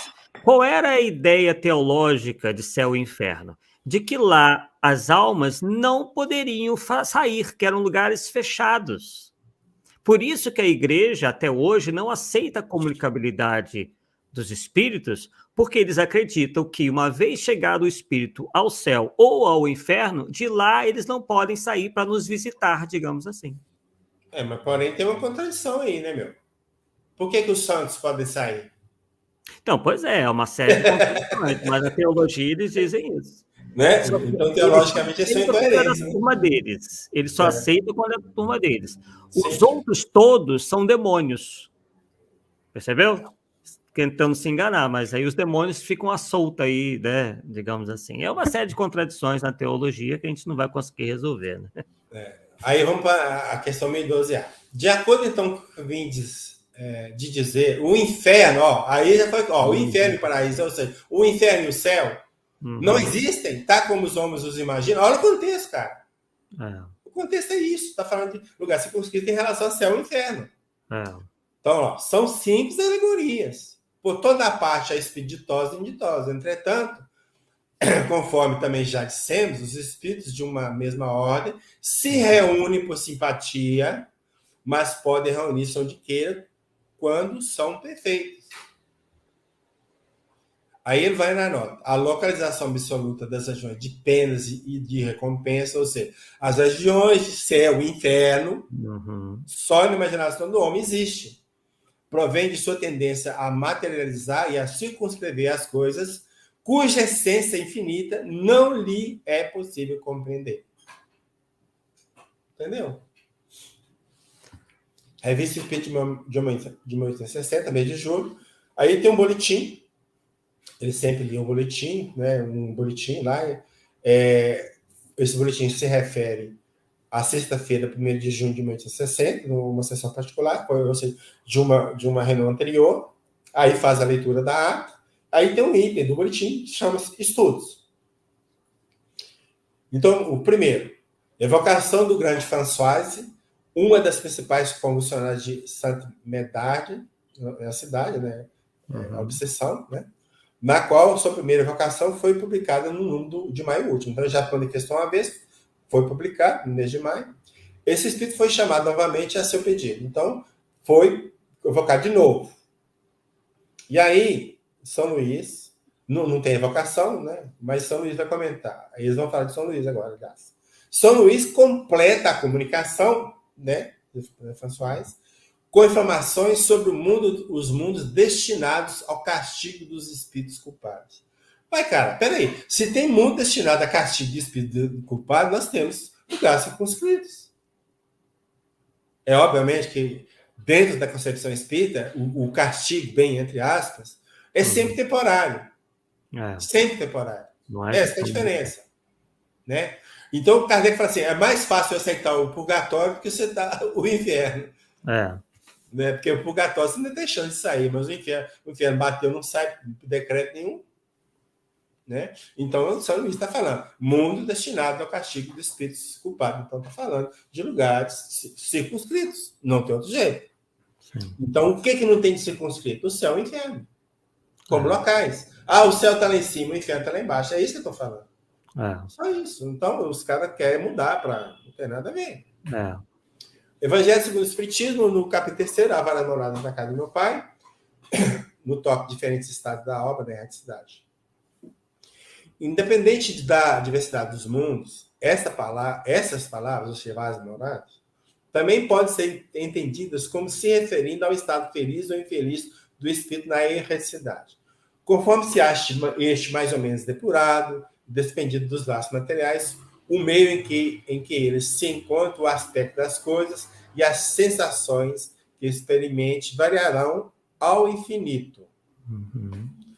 Enquanto uns não podem afastar da esfera, onde viveram da esfera, ou seja, da Terra, por exemplo, como exemplo, outros se elevam e percorrem o espaço e os mundos. Enquanto alguns espíritos culpados vagueiam nas trevas. Vagueiam nas trevas. Tem um brau lá, meu? Será? Os bem-aventurados gozam de resplandecente claridade e do espetáculo sublime do infinito. Finalmente, enquanto o mal, atormentado de remorsos pesados, muitas vezes isolado, sem consolação, separado dos objetos de sua afeição, geme sob a opressão dos sofrimentos morais. Olha, veja bem, quando a descrição de André Luiz lá no umbral, separado do pai, da mãe, de todo mundo, perdido, não sabia se tinha fim, se não. Olha para você ver se não é bem semelhante, tá? Sim. Geme sob a opressão dos sofrimentos morais, que é moral, né? O justo não convive com aqueles a quem ama, flui as delícias de uma felicidade indizível. Essas também são outras tantas moradas, embora não circunscritas nem localizadas. Isso aí. Então, abriu o leque, cara. O leque está aberto. O que me ocorreu agora, Paulo, é que talvez do seio da Igreja Católica, pelo menos dizem que eles faziam lá suas reuniões mediúnicas, e um desses espíritos que se encontravam nessas regiões de trevas se comunicou e passou talvez essa ideia de que ele tinha a sensação de que ele ia ficar lá eternamente. Sim. Então, possivelmente, eles extraíram essas concepções, algumas comunicações, e não conseguiram interpretar da maneira mais correta. É uma possibilidade. Leon Denis. As almas colocam-se, agrupam-se no espaço segundo o grau de pureza do seu respectivo invólucro. Aí volta a repetir que a questão das esferas, das faixas de vibração. Tá?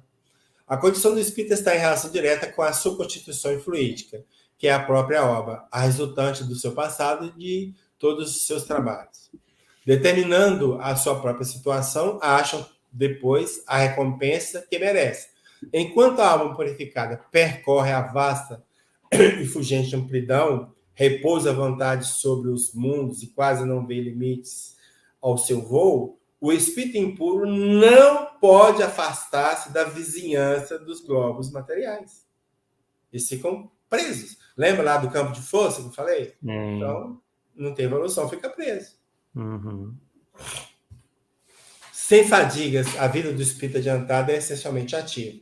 As distâncias não existem para ele, pois se transporta com a rapidez do pensamento. Seu evólogo, ou seja, o perispírito, semelhante a tênue vapor, adquiriu tal sutileza que o torna invisível aos espíritos inferiores.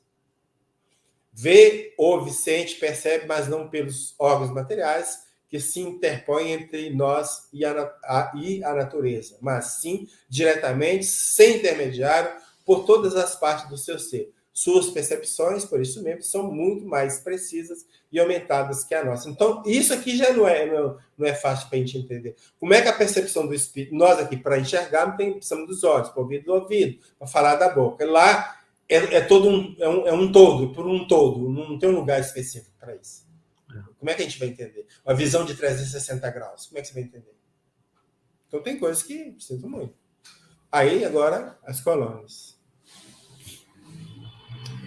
Aqui nós vamos ter uma informação que um amigo me passou, eu achei muito interessante. Ele pediu para mim ler um livro tal, nós vamos mostrar um livro, a respeito dos índios Kayagang. Esses índios chegaram ao sul e sudeste do Brasil, cerca de 3.000 anos atrás, e o contato entre eles foi com os europeus no século XVI. Né? Então, nós vamos pegar um trecho de um poema, na verdade, um poema, da sua cultura. Eu achei fantástico. É o Canto Fúnebre Kayagang. Passe com cuidado pela ponte. Viva bem com os outros que partiram, assim como eles estão vivendo bem. Você pode viver bem da mesma maneira. Lá, então, onde? Depois da ponte, né? Depois da ponte, você verá muita coisa que já viu aqui na Terra. A cópia, a cópia, grosseiro. Assim como o gavião. Tem animais. Teus parentes, todos os parentes estão lá também, cara. Virão encontrar na ponte. Os espíritos falam que os parentes vão nos receber. E aí? Fechando. E te levarão para a sua morada. Cara, tem casa do lado de lá, tem lugar que eles moram. Agora, o que eu estava comentando com o Arthur, o livro é A Criação do Mundo. Que isso aí, essa percepção, né, só pode ter vindo de alguém que em desdobramento foi no mundo espiritual e conseguiu transformar num texto. Ou de intuição pura. Não caiu de paraquedas, não veio do nada. Então, isso para mim é um valor interessante, porque você pega uma cultura indígena que não tem contato com civilização nenhuma, eles estão falando muitas vezes coisas que nós não estamos querendo aceitar. Né? Então, isso aqui eu achei muito legal mesmo, sabe? Bom, voltando à carta de uma morte. Para que possas ter ideia do local em que me encontrava, direi que era igual aos dos majestosos edifícios daí, divididos em confortáveis apartamentos. Era como se pode dizer uma grande casa de socorros espirituais, num ninho acolhedor de almas errantes e enfraquecidas. E aí? Aqui, carta de uma morte está falando de Constituições. 1935. Essa é a primeira obra de Chico que fala em Constituição. Não é de André Luiz, não. E lembrando que nós vimos até agora Ernesto Bozano, Leon Denis, Arthur Findler, quer dizer, né, grandes expoentes aí da doutrina, confirmando todas essas informações. O que nos pareceu mais importante na obra do Céu e Inferno vem agora. É uma mensagem assinada por Condessa Paula, que ela está classificada por Allan Kardec entre os espíritos felizes.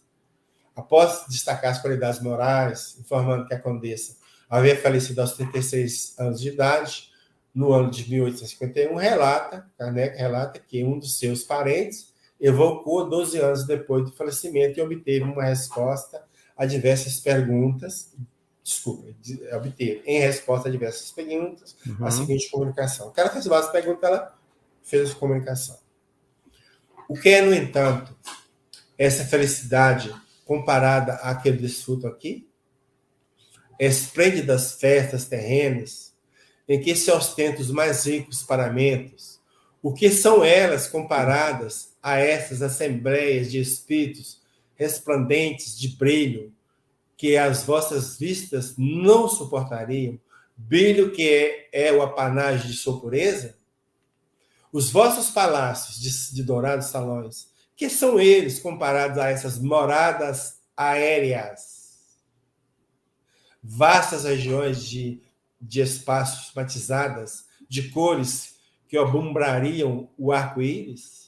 Os vossos passeios a contados passos, nos parques, a que se reduzem comparado aos percursos de imensidade mais céleres que o raio? Horizontes nebulosos ilimitados que são comparados ao espetáculo de mundos a moverem-se no universo infinito ao influxo do Altíssimo? E como são monótonos os vossos concertos, mais harmoniosos em relação à sua melodia, que faz vibrar os fluidos do éter e de todas as fibras da alma? E como são tristes e insípidas as vossas maiores alegrias comparadas à sensação inefável de felicidade que nos satura todo ser como um eflúvio benéfico, sem mescla de inquietação, de apreensão, de sofrimento? Aqui tudo reslumbra, revela-se, né? Amor, confiança, sinceridade por toda parte, corações amantes, amigos por toda parte. Paula Condessa, de... Muito bonito. E aí ela está falando assim, ó, o que tem aqui eu não tenho nem como falar com vocês. Porque o que vocês têm aí é nada. Mas o detalhe, moradas aéreas. Sim. Né? E tudo uma pálida lembrança do que há no além. No além. Né? Léo Denis de novo. O espírito, pelo poder de sua vontade, opera sobre os fluidos do espaço, que seria então o fluido cósmico universal, né? Combina-os e os dispõe a seu gosto, dá-lhe as cores e as formas que convém a seu fim. Ou seja, os espíritos, e aqui nós estamos falando de espírito com certo grau de evolução, manipula o fluido cósmico universal e faz dele o que eles querem. Então, se eles fazem dele o que eles querem, por que eles não podem fazer uma casa? É por meio desses fluidos que se executam obras que desafiam toda comparação e toda análise. Construções aéreas, de cores brilhantes, de zimbórios, a cúpula, resplandecentes, circos imensos onde se reúnem em conselho os delegados do universo. Templos de vastas proporções, de onde se eleva acordes de uma harmonia divina, quadros variados, luminosos, reproduções de vidas humanas, vidas de fé e de sacrifício, apostolados dolorosos, dramas do infinito. Como descrever magnificências que os próprios espíritos se declaram impotentes para exprimir no vocabulário humano? E nessas moradas fluídicas que se ostentam os pompas das festas espirituais. Que se ostentam as pompas das festas espirituais. Então, falou aqui o quê? Construções aéreas, moradas fluídicas. Fechou? Tudo batendo. James Avery Yospid. Esse é um pesquisador, ele é citado por Bozano. Uhum. Esses pesquisadores, né, igual eu falei para o Arthur, às vezes eles citam um outro, fulano fez isso, chegou a essa conclusão, e a gente acaba, a gente não tem o livro dele, mas tem a informação dele, então a gente acaba. Então, James diz assim, nada há de impossível nas informações que essas mensagens contêm. A maioria das pessoas ridiculariza o conceito de um meio espiritual como o que se desenha nas revelações. Porém, esses senhores que gastam o ridículo com tanta leviandade não se lembram de que, assim fazendo, supõem conhecer toda a verdade a respeito do mundo espiritual. Então, se você falar não tem, é porque você conhece tudo de lá. É isso que ele está falando. Se você não conhece, você não pode falar. Né? Aí vem Bozano. Muito bem. Sabemos agora, fundados em fatos, lembra que Kardec, fatos lá? Está aqui. Ele trabalhou com fatos. Que os espíritos de defuntos entram numa primeira fase de existência espiritual que constitui uma reprodução espiritualizada da existência, do meio da existência terrena. Reprodução espiritualizada do meio da existência terrena. Própria grosseira, lembra lá? É a mesma coisa. É a mesma coisa. É uma fase transitória, se bem que de muito longa duração, destinada a preparar gradualmente os recém-chegados à existência espiritual propriamente dita. Olha se não é isso que a gente vê em nosso lar, na obra nossa do nosso lar. Tudo isso já constitui um acervo importante de conhecimento adquiridos a tal respeito. Então, o que o Bozano está falando? Tudo isso nós já temos conhecimento, já passou pelo controle. E vocês estão aqui negando ainda. Não, como diz o outro, eu não estou entendendo vocês. Tá certo? E, ao final, Bozano conclui. Ora, como esses critérios de investigação científica foram aplicados, o critério que ele usou, né? Nos limites do possível, ao material científico que vimos de examinar, forçoso será convir em que minha obra já serve para demonstrar, e está falando demonstrar, provar, que o valor científico das revelações transcendentais não mais deve ser posto em dúvida. E, por conseguinte, que os que continuarem a estudá-las ulteriormente farão um trabalho altamente meritório e útil. Então, Bozano está falando, o que eu fiz é critério científico, passou pelo controle. Você pode falar que passou pelo controle, você não tem como contestar agora. Fim de papo, morreu aí.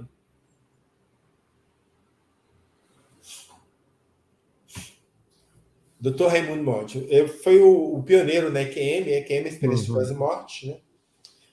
Tenho conversado com inúmeros indivíduos que falam com notável consistência de terem visto relances de outros campos de existência que bem poderiam ser chamados de celestiais, ou seja, campos celestiais. Julgo interessante a ocorrência em diversos desses relatos de uma mesma expressão. Então, várias pessoas relataram, dentro da experiência de EQM que tiveram, de uma cidade de luz. Ora, gente, isso está saindo de EQM, não está saindo do meio espírita. É nada a ver. Nada a ver. Neste e em vários outros aspectos, as imagens com as quais são descritas as cenas parecem lembrar textos da Bíblia. Ele está falando assim, seja Jerusalém, né? Como é que fala? Esqueci o tempo que usava. Celeste, qualquer coisa assim, né? Essa informação pode ser confirmada no resultado da pesquisa realizada pela Fundação de Pesquisa sobre Experiência de Quase Morte, criada em 1998 pelo Dr. Jeffrey Long, conforme se vê na sua obra. Aliás, a obra não é só dele, tem outro autor também, eu tenho que corrigir aqui, porque a obra não é só dele. O título da obra, Evidências da Vida Após a Morte, aliás, dos 12 elementos que, segundo sua opinião, caracterizam o EQM. Então, o estudo da EQM, os pesquisadores chegaram a concluir que tem 12 elementos, 12 circunstâncias, que esse cara passou para EQM ou não.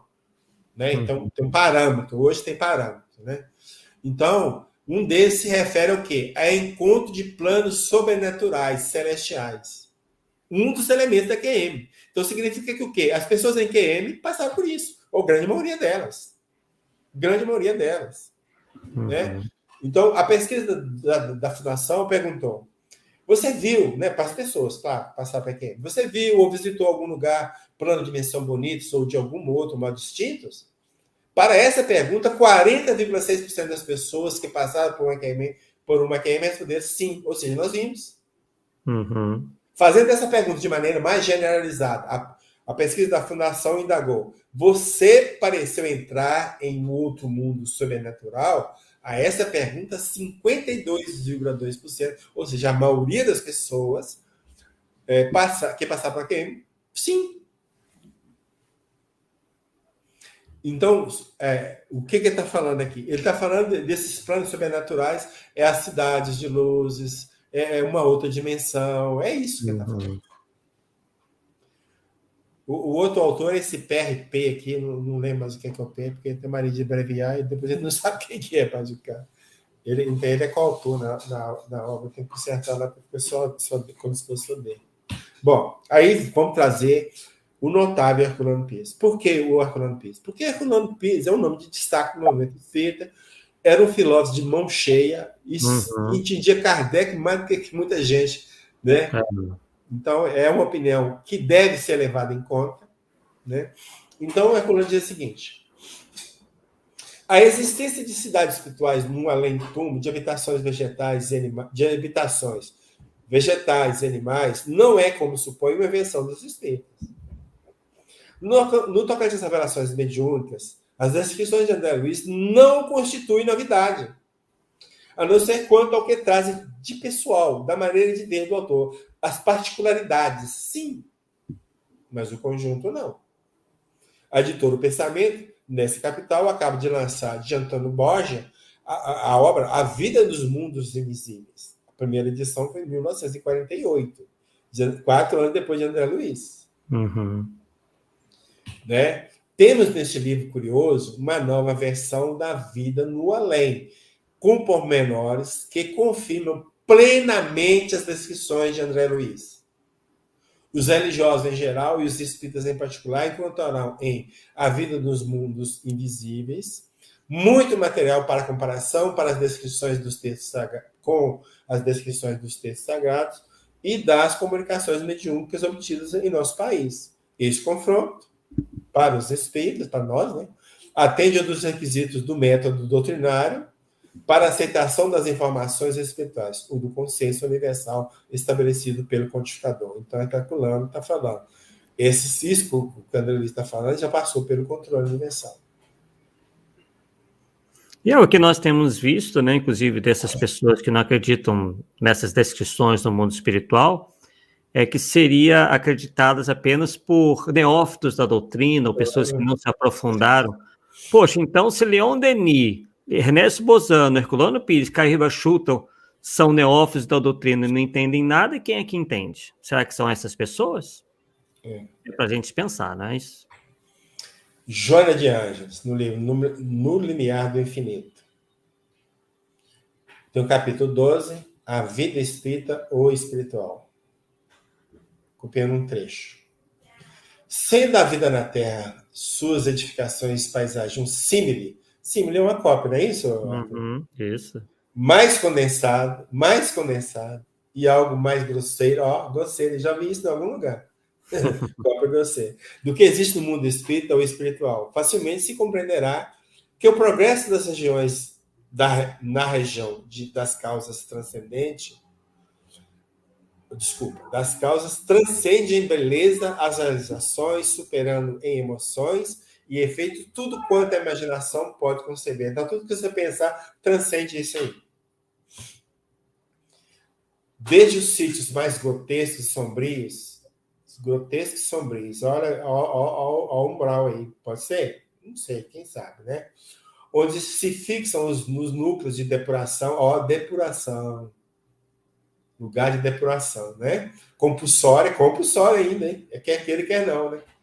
Para os que dilapidaram, irresponsáveis dos preceitos donos da existência, até os altos círculos de felicidade, nas vibrações circunvizinhas na Terra, há uma infinita variedade de vilas e cidades, círculos espirituais e postos de socorro. E aí? O nosso lar não é um posto de socorro? Onde vivem os que se vinculam ao planeta generoso, quer dizer, a Terra, né? Que nos serve de berço e escola de progresso, nos intervalos de uma para outra reencarnação. Plasmados esses lugares, né? Plasmados pelas mentes que os moldam no fluido universal. Então, os espíritos plasmaram aqui, criaram.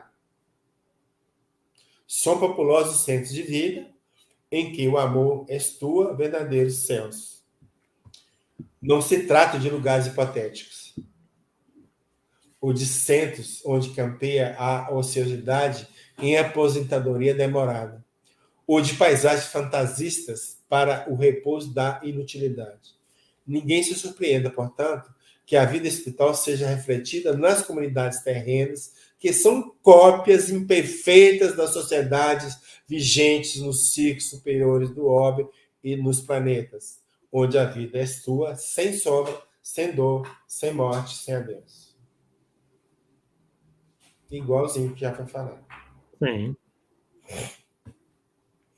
Aqui eu estou dando a título de exemplo de informação, não estou assinando embaixo, né? A ideia que se tem que o nosso lar estaria localizado na terceira faixa ou esfera em relação à crosta terrestre. Estaria em cima da cidade do Rio de Janeiro. Aqui nós tiramos de uma obra que relaciona 20 colônias espirituais no Brasil. Não estou dizendo que elas existem, estou mostrando, passando a título de informação. Tá? E agora sim, uma coisa muito interessante. Então, construções no mundo espiritual. Nós vamos apresentar para você fontes anteriores a André Luiz, porque sempre falo que é André Luiz que trouxe. Né? Moral da história. Eu achei 15 obras que falam de construções ou colônias, ou vida, né, dentro de parâmetros que nós podíamos dizer que construções, sala, templo, cidades. no mundo espiritual. O nome não é tão importante. Aqui é do Flynn, ele é de 1931, você lembra que eu te falei? Lá? 1931. Ó, nós temos, inclusive, obras anteriores a Kardec, 2 obras anteriores a Kardec, que está relatado na História do Espiritismo. Esse livro foi publicado por Arthur Conan Doyle, né? Ele cita esses 2 personagens nessa obra dele. Ó, Leon Denis, Sir Oliver Lodge, Ernest Bozano de novo aqui, Arthur Conan Doyle, Ernest Bozano de novo, Caibar Chuto, que nós falamos. 15 horas. Isso é controle ou não? Kardec, só lembrando, para publicar a primeira edição do Livro dos Espíritos, usou 10 médios. Eu estou apresentando 15 fontes anteriores. Fica a critério. Né? Aqui está, então, tá a capa do livro que nós publicamos. E à direita nós tiramos um print do prefácio, do índice, os temas que tem.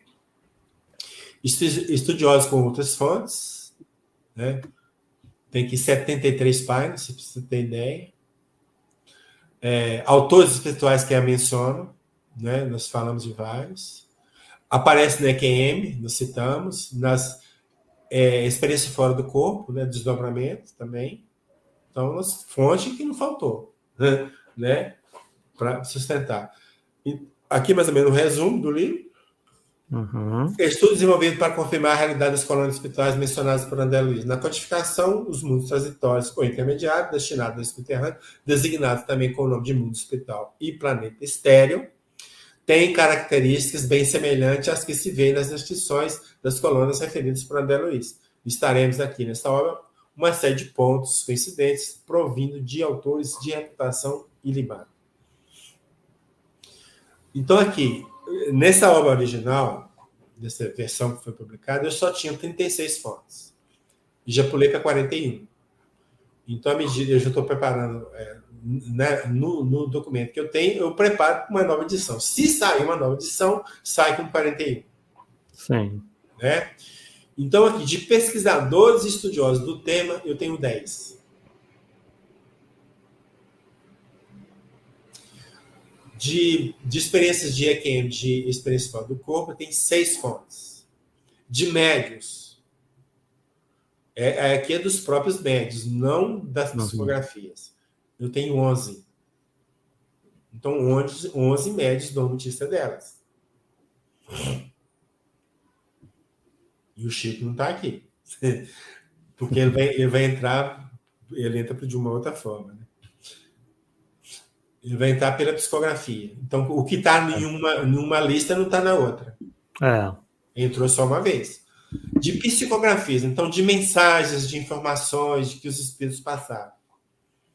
14 fontes. Então, você vê que a pesquisa não é brincadeira. É profunda. Eu não conheço, sem puxar a sardinha para o meu lado, mas não conheço nada igual de autor nenhum que tenha feito um trabalho igual a este. Você pode pegar e falar, você está furo aqui, tudo bem. Mas as fontes mais que eu peguei, ninguém pegou. Aqui nós temos a capa de alguns livros que nós consultamos, só a título de informação mesmo. E fechando, Kardec de novo. A verdade pode ser discutida, mas não destruída. E a prosperidade registra o nome dos que a combateram ou a sustentaram. Aqui nós temos a lista das obras que nós trabalhamos. E esse aqui é só o que tem aqui, não é do livro todo. As imagens. E aqui está o meu site, mas esse material não está no site porque foi publicado o livro, mas esse material que eu estou apresentando para vocês, vai lá e vai estar lá. Vocês procuram slide, vai estar lá. Então, quem quiser pegar, eu acho que dá para acompanhar alguma coisa. E tem meu e-mail aí para quem tiver alguma dúvida depois, pode entrar em contato com a gente. No mais, é isso aí, Arthur. É isso aí, perfeito. Bem, temos aqui algumas perguntas, algumas foram até respondidas ao longo do estudo, e outras que a gente não vai... fogem um pouco, né? Estão dentro, mas ao mesmo tempo fogem e demandariam um tempo maior. Mas separamos aqui uma, da Ana Cristina Lima, em que ela pergunta o seguinte: acreditar ou não em colônias interfere no que será vivenciado pelo espírita após a sua morte? Outras crenças / religiões influem no que será encontrado no mundo espiritual, Paulo? Olha, o Kardec diz o seguinte, que o conhecimento espírita ajuda muito as pessoas ao retornarem no mundo espiritual, né?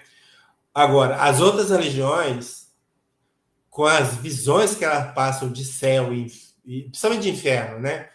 Pode causar, entre aspas, traumas aos desencarnados. Tá certo? Por eles caem numa região. Vamos pegar o que foi descrito para André Luiz, para a gente não ir muito longe. Ele caiu numa região totalmente trevosa, toda sem contato com ninguém, os seres tudo lameado, que situação. Então, o que ele vai pensar? Em função, se ele fosse um católico, um crente. Eu estou no inferno. E esse bloqueio mental, muitas vezes, não permite que outros espíritos cheguem perto dele para ajudá-lo a sair daquela situação. Porque lá tem os espíritos que estão lá querendo ajudar.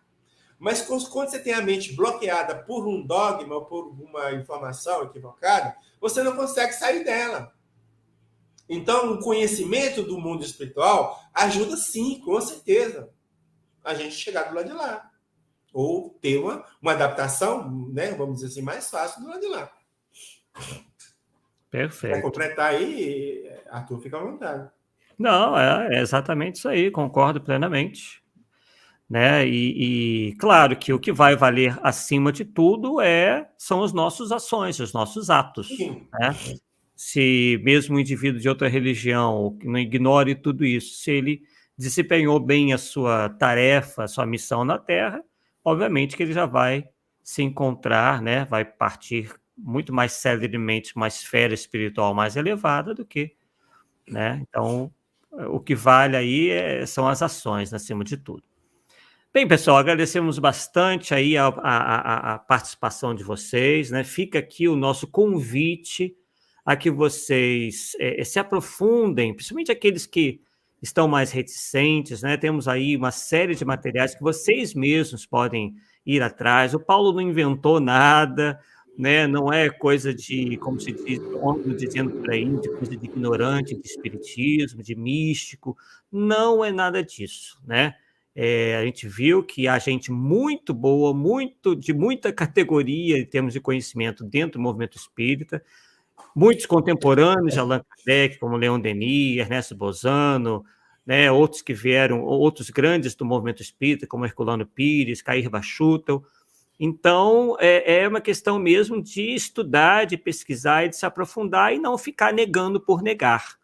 Né? A gente não pode simplesmente adotar uma posição, como nós dissemos no início, sem esse trabalho de investigação, para a gente não cair nas malhas, né, as mesmas malhas que os nossos irmãos de outras religiões dogmáticas tradicionais caem, que é, tipo, não tem a palavra lá na codificação, não tem a palavra colônias, então não existe.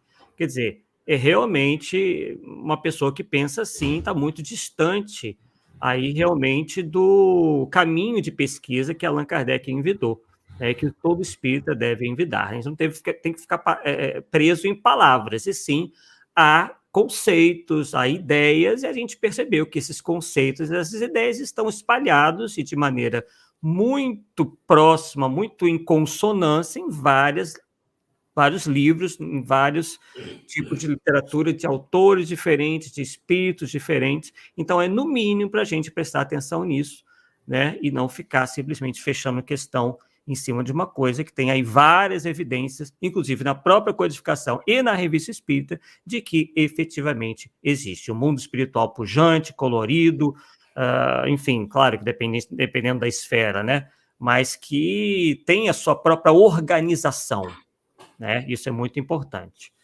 Então, Paulo, as suas considerações finais para a gente, então, encerrar. Tá. Só eu gostaria de acrescentar uma coisa aqui, Arthur, porque quando a gente inicia o estudo, a pesquisa de um tema polêmico, depois que o material está escrito, né, vamos dizer assim, a pesquisa está escrita, eu mando para várias pessoas.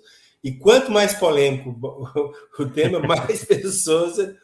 Isso para mostrar o seguinte, que geralmente não reflete só a minha opinião. Claro. Entende? Esse material que a gente tem. Reflete a opinião de outras pessoas. Sim. Né? Então, é difícil eu ter um texto que eu não passei para ninguém dar uma olhada. Você mesmo já viu isso aí. Quase todo texto que eu passo para você. Arthur, o que você está achando? Você vai, corrige português, que eu não sou lá grandes coisas em português, mas o meu foco não é tanto a ortografia. O meu foco é o ponto doutrinário. É aí que é meu ponto. Porque eu acho que é muito chato eu defender uma tese que é contrária à doutrina. Todo mundo está vendo que eu estou falando bobagem, só eu não estou vendo. Então, eu por ser espírita de carteirinha, eu mudo de opinião, estou mudando de opinião acima de um tema aí que um cara me questionou. E primeiro eu fiquei meio resistente, tal, mas depois eu fui com calma, não, vamos parar, vamos ver com calma. Aí comecei a ver com calma e vi que ele tem razão. E eu vou ter que mudar de ideia, não tem outro jeito. Então, a gente trabalha assim. E o meu e-mail sempre eu deixo aí justamente para isso. Porque a pessoa falou assim, Paulo, aquilo que você falou não tem nada a ver, tá furado, tem uma outra informação de fulano que fala o contrário. Beleza, vamos sentar, vamos ver, né? E discutir tudo. E agradeço a todos aí que estiveram participando dessa live aí. O Thiago aí dando o ok dele aí. A Shirley agradecendo também. O Hugo esteve aí. Ô, gente, eu sinto muito bem quando me sinto útil. Olha você vê, né? Porque é isso que importa, né? Eu não quero transparecer que sei mais que todo mundo, porque não sei mesmo, né? Mas eu me sinto bem quando eu consigo contribuir para o aumento do conhecimento das pessoas. Isso para mim que me importa, né? Então, estamos juntos, tá? Estamos juntos nesse... Maravilha. Isso aí, pessoal. Então, curtam, espalhem, né? Divulguem aí nossos estudos. A gente fica muito agradecido. Nosso objetivo é fazer com que esse trabalho chegue ao maior número possível de pessoas, né? Para que a gente tenha aqui força, fôlego para continuar com o nosso programa. E aí nós precisamos aí, certamente, da colaboração de vocês sempre, né? Vocês são parte desse programa. E o nosso próximo tema é? Que será? Ô, gente, não tem jeito. Se você fala uma coisa, você acaba puxando a outra. Então, como nós já falamos alguma coisa rapidinho aqui, mais em tom de brincadeira do que pegando sério, de umbral. Então, o próximo tema nosso é este. Umbral, a base doutrinária para sustentá-lo? Porque quando eu estudei isso, eu topei com o outro. Eu não tive como fazer os dois num livro só, porque ia ficar um livro muito grande.